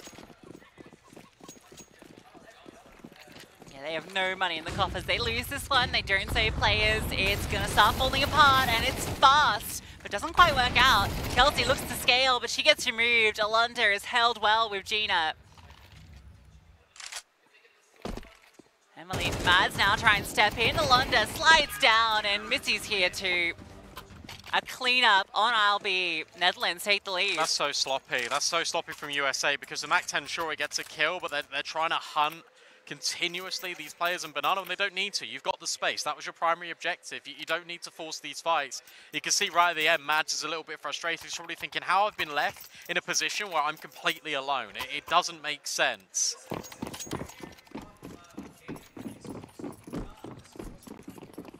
A lot of these fights feel unnecessary. Gotta be the eco.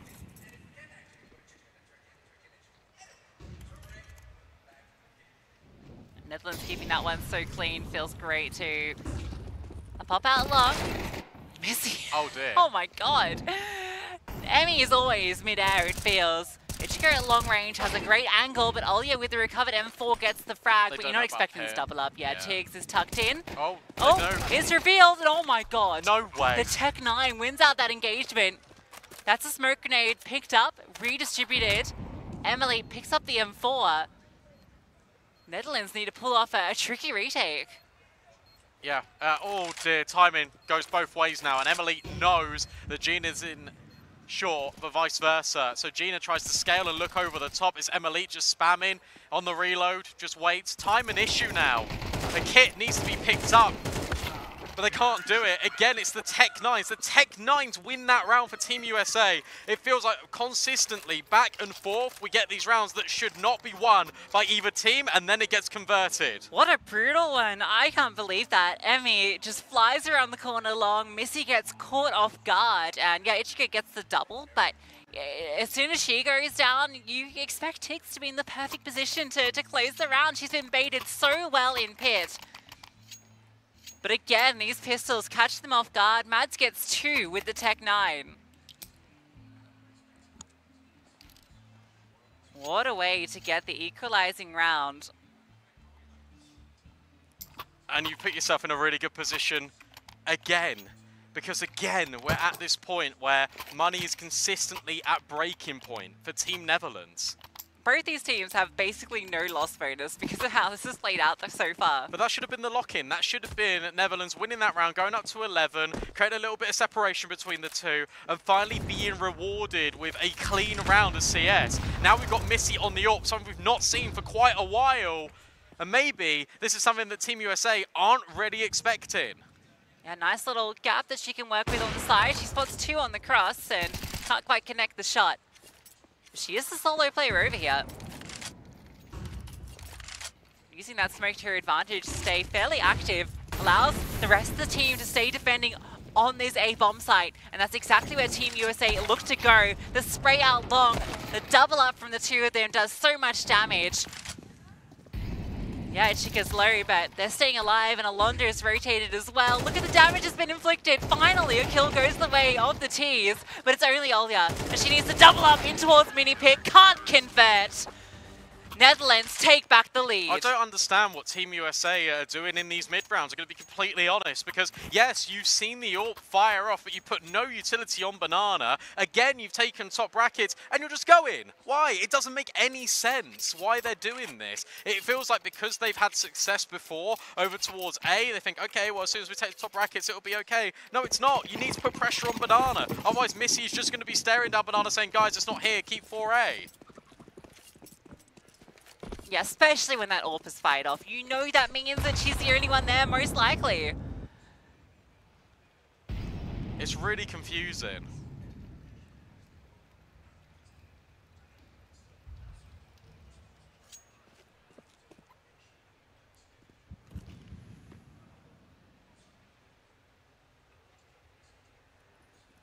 Emily, it's Hero AK. Strongest piece of weaponry Team USA have to work with.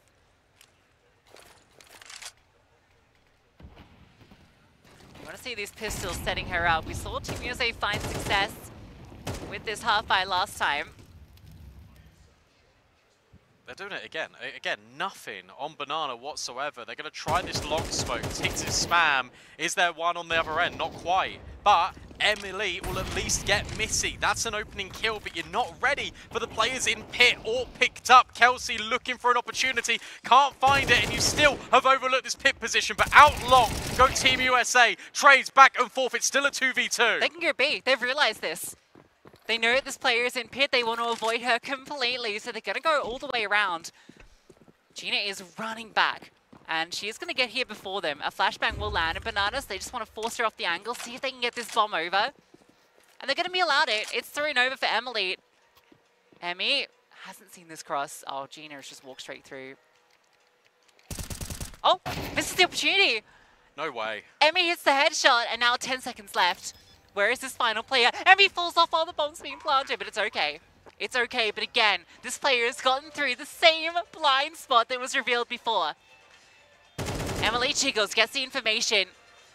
Goes both ways, and now you know this player was over towards Coffins, but that is a shot from Emily, and that's an incredible round for Team USA. How do they do it? How do they do it again? This time, I can tell you, because it is Emily putting more pressure on towards the apartments, which creates that space out long. They always wanted to go through that smoke. That's what they were aiming for in that last 20 seconds. Finally, it breaks through. The pistols overwhelm, and they make the decision. They take a pause. They take a breather for 5 seconds. Guys, we now know where these last 2 players are. We can make the adjustment. Yes, it gets dicey as hell at the end, but they are able to get it over the line. 11 rounds each.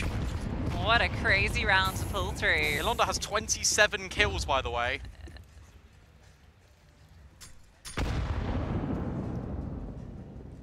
And they forced. USA can win this. The Netherlands have forced. She almost gets a double kill there.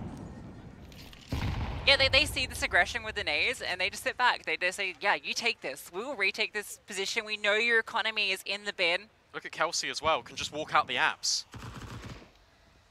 And that has been a blind spot. We spoke about blind spots on B. This has been the consistent blind spot for Team Netherlands. Kelsey taking full advantage of it. Suddenly, the bomb site compromised. Held is the push by Alonda.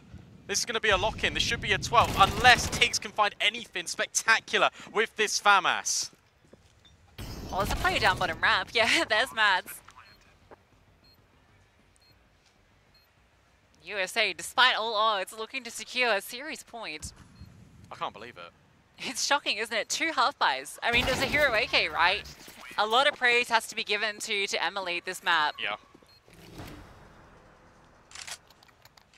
Mads come up clutch in a number of these rounds as well, just taking pressure, being able to grab the kill where it matters the most in the mid-round here, just playing defensive, making sure that these pushes can't upset them on their adventure to A.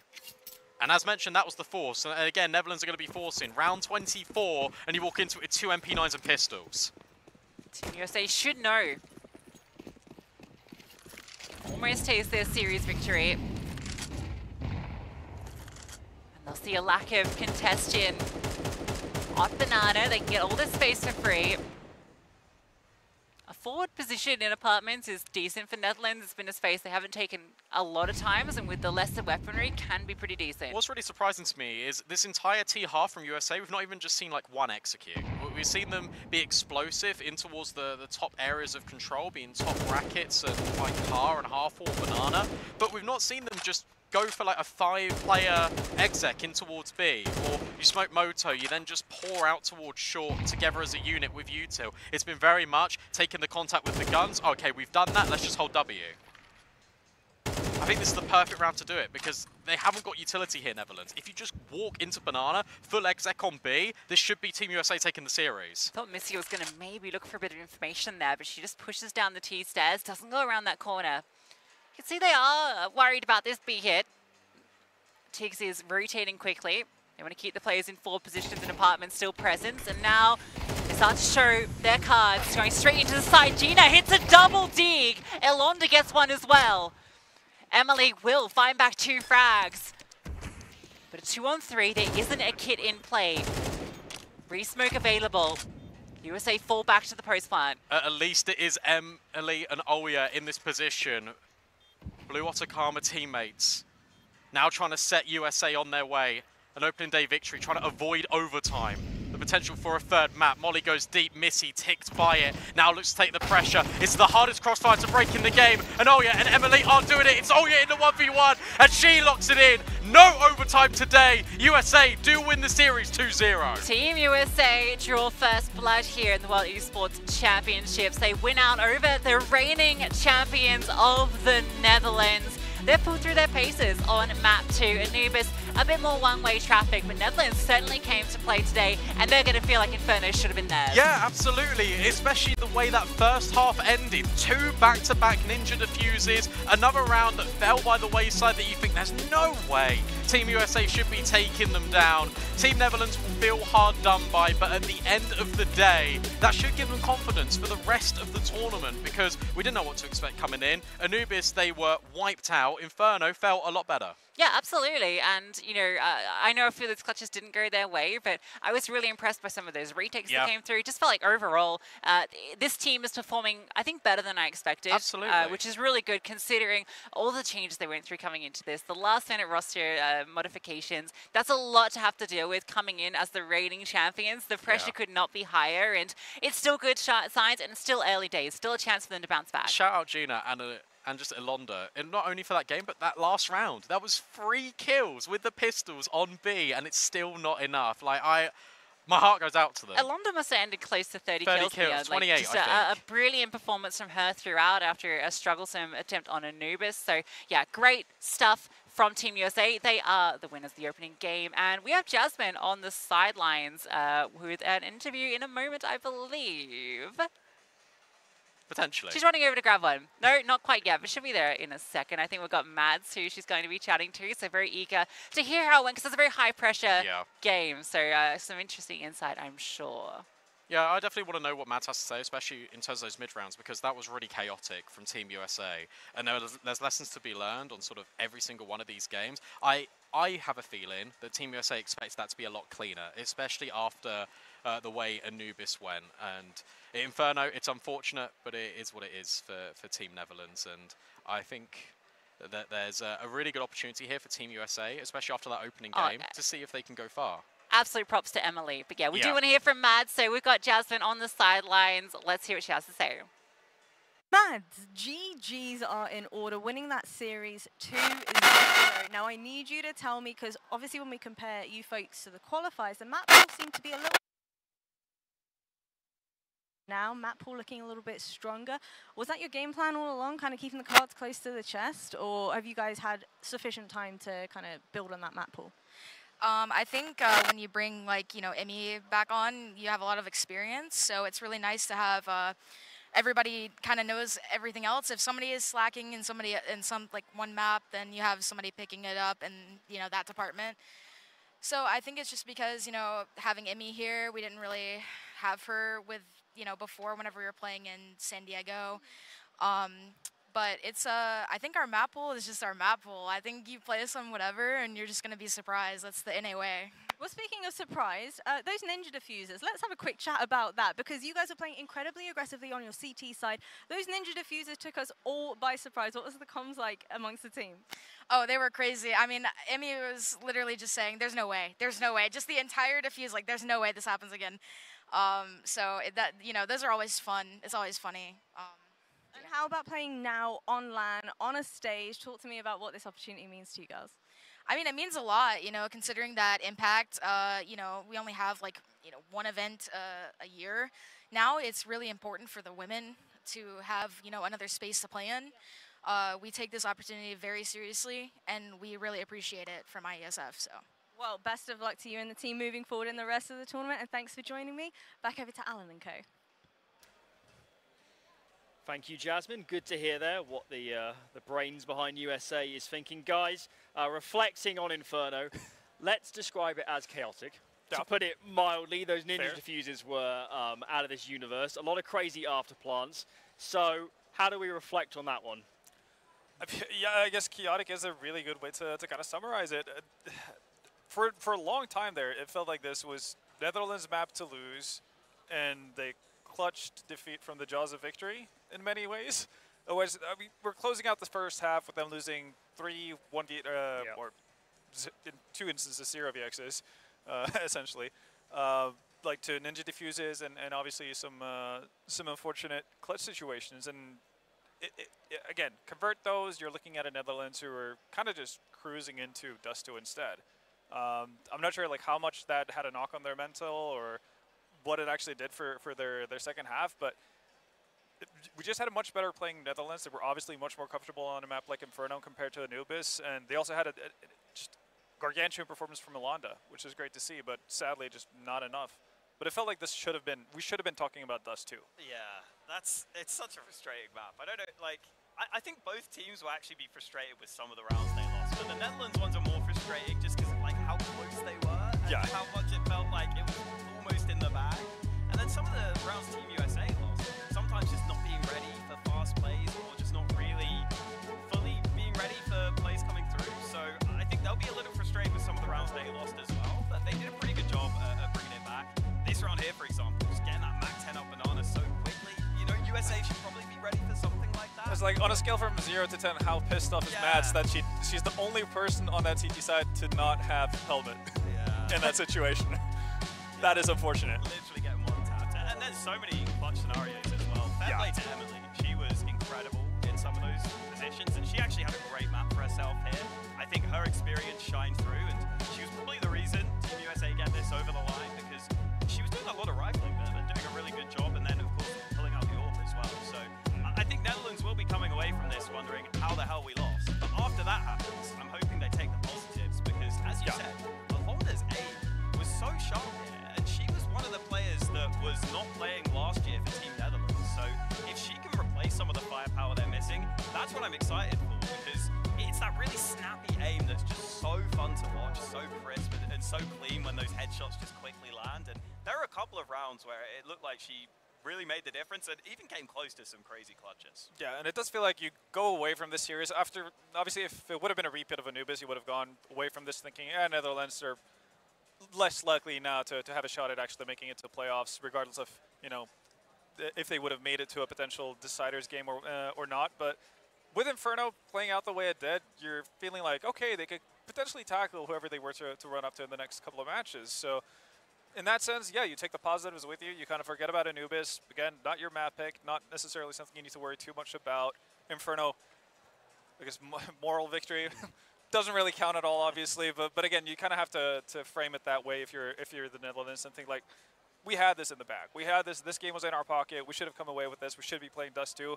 So again, continue on with what we were doing well. Maybe try to patch up some of the holes. We saw it. I think Brandon mentioned it as well during the cast. The fact that AAPS, for instance, at times just kind of went, or AAPS and Short really, ended up being two areas on the CT side where things just kind of slipped through the cracks more often than you'd like to see. And that's something you could shore up rather quickly at the very least.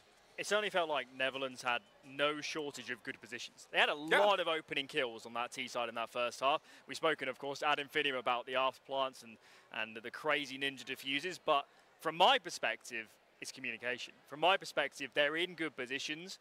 It's about the rotations, about being on the same page, spacing, good util. Telling where the bomb is planted. That could help. I mean, they had a slightly off plant that cost them that crazy 10-second ninja diffuse. What do you think they need to do between this series and the next? Is it just sit down, watch the game back, talk through these scenarios? Is it saying we need to remain more calm? Is it all of these aspects together?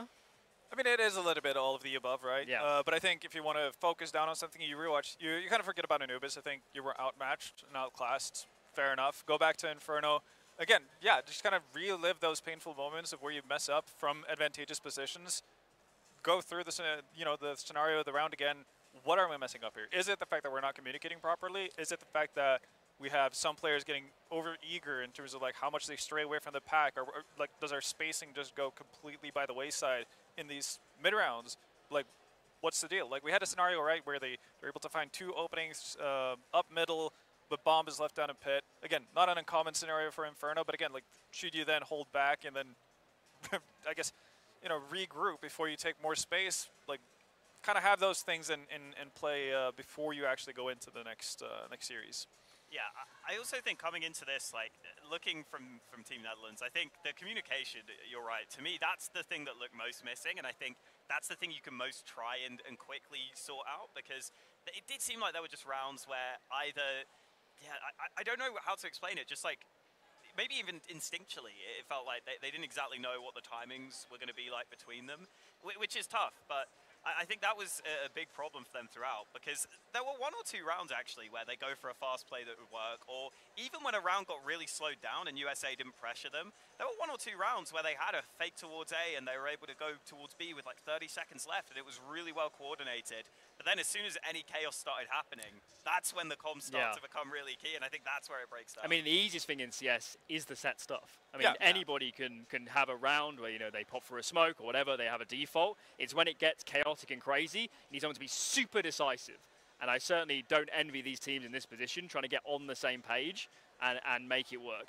Let's, final point before we throw it, talk a little bit about USA, because although Anubis was obviously a smackdown, Inferno, I think if I was the USA after Inferno, I'd be asking questions of myself saying, we should have made that a lot cleaner. We had scope there to clean this up easily 2-0, and we let a lot of rounds slip in the way we didn't want to.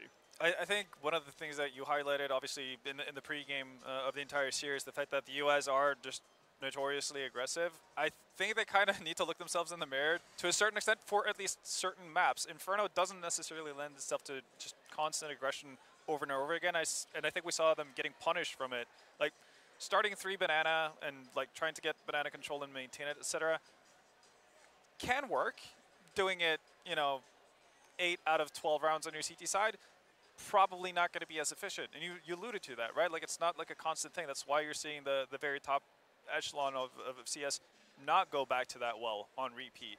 So I kind of think they need to revise a little bit as to what they're doing when they need to pull out these aggressive moves, because a lot of the times they are putting Netherlands in good, solid positions. So, you know, Netherlands on T side, happy to play 5v4 if they're allowed to.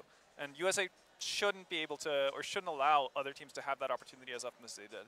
Yeah, I think that is a warning shot for Team USA, and I hope they take it, because if you are not only committing so many resources, but dumping all the nades into Banana as well, if there's a team here that's willing to play until late on the clock, they're going to be very benefited by that. They're going to be able to go for these late round executes and punish you big time. Yeah, just do this tricky thing, right? Like, do a couple of rounds where you open up with aggressive or like deep util, and then you just check your utility damage after a couple of rounds. Have you done nothing at all? Well, then you're more than likely, you know, able to hold on to your utility, or at the very least use it differently than what you're currently doing, because people are not biting. Like, they're sitting in pit, they're not getting affected by this, so you're essentially just throwing money out the window in many ways.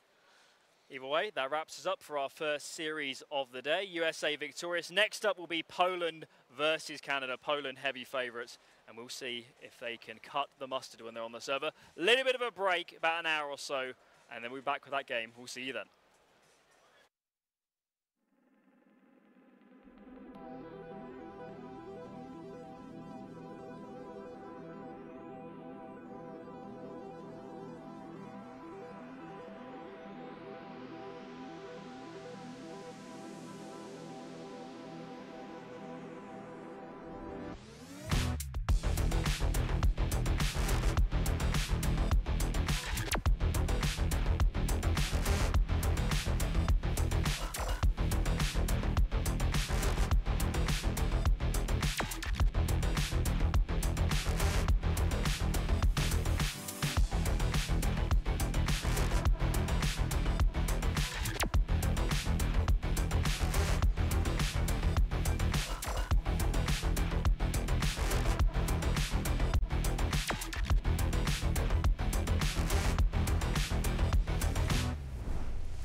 Well, there's no problem. If you had a gun, shoot him in the head.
This gun was loaded when you brave boys decided to go for the run.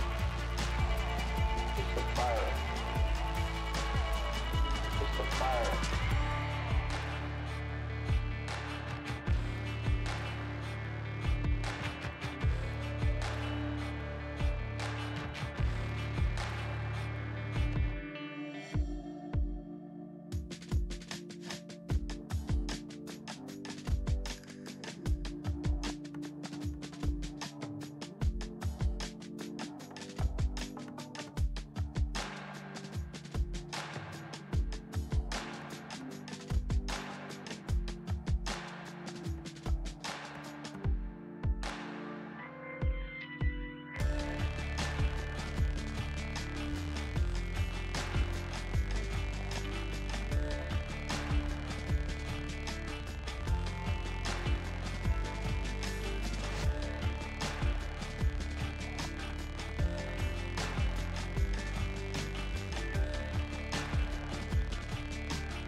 This gun was loaded when he was brave boys decided to go for the run. It's the fire. It's the fire.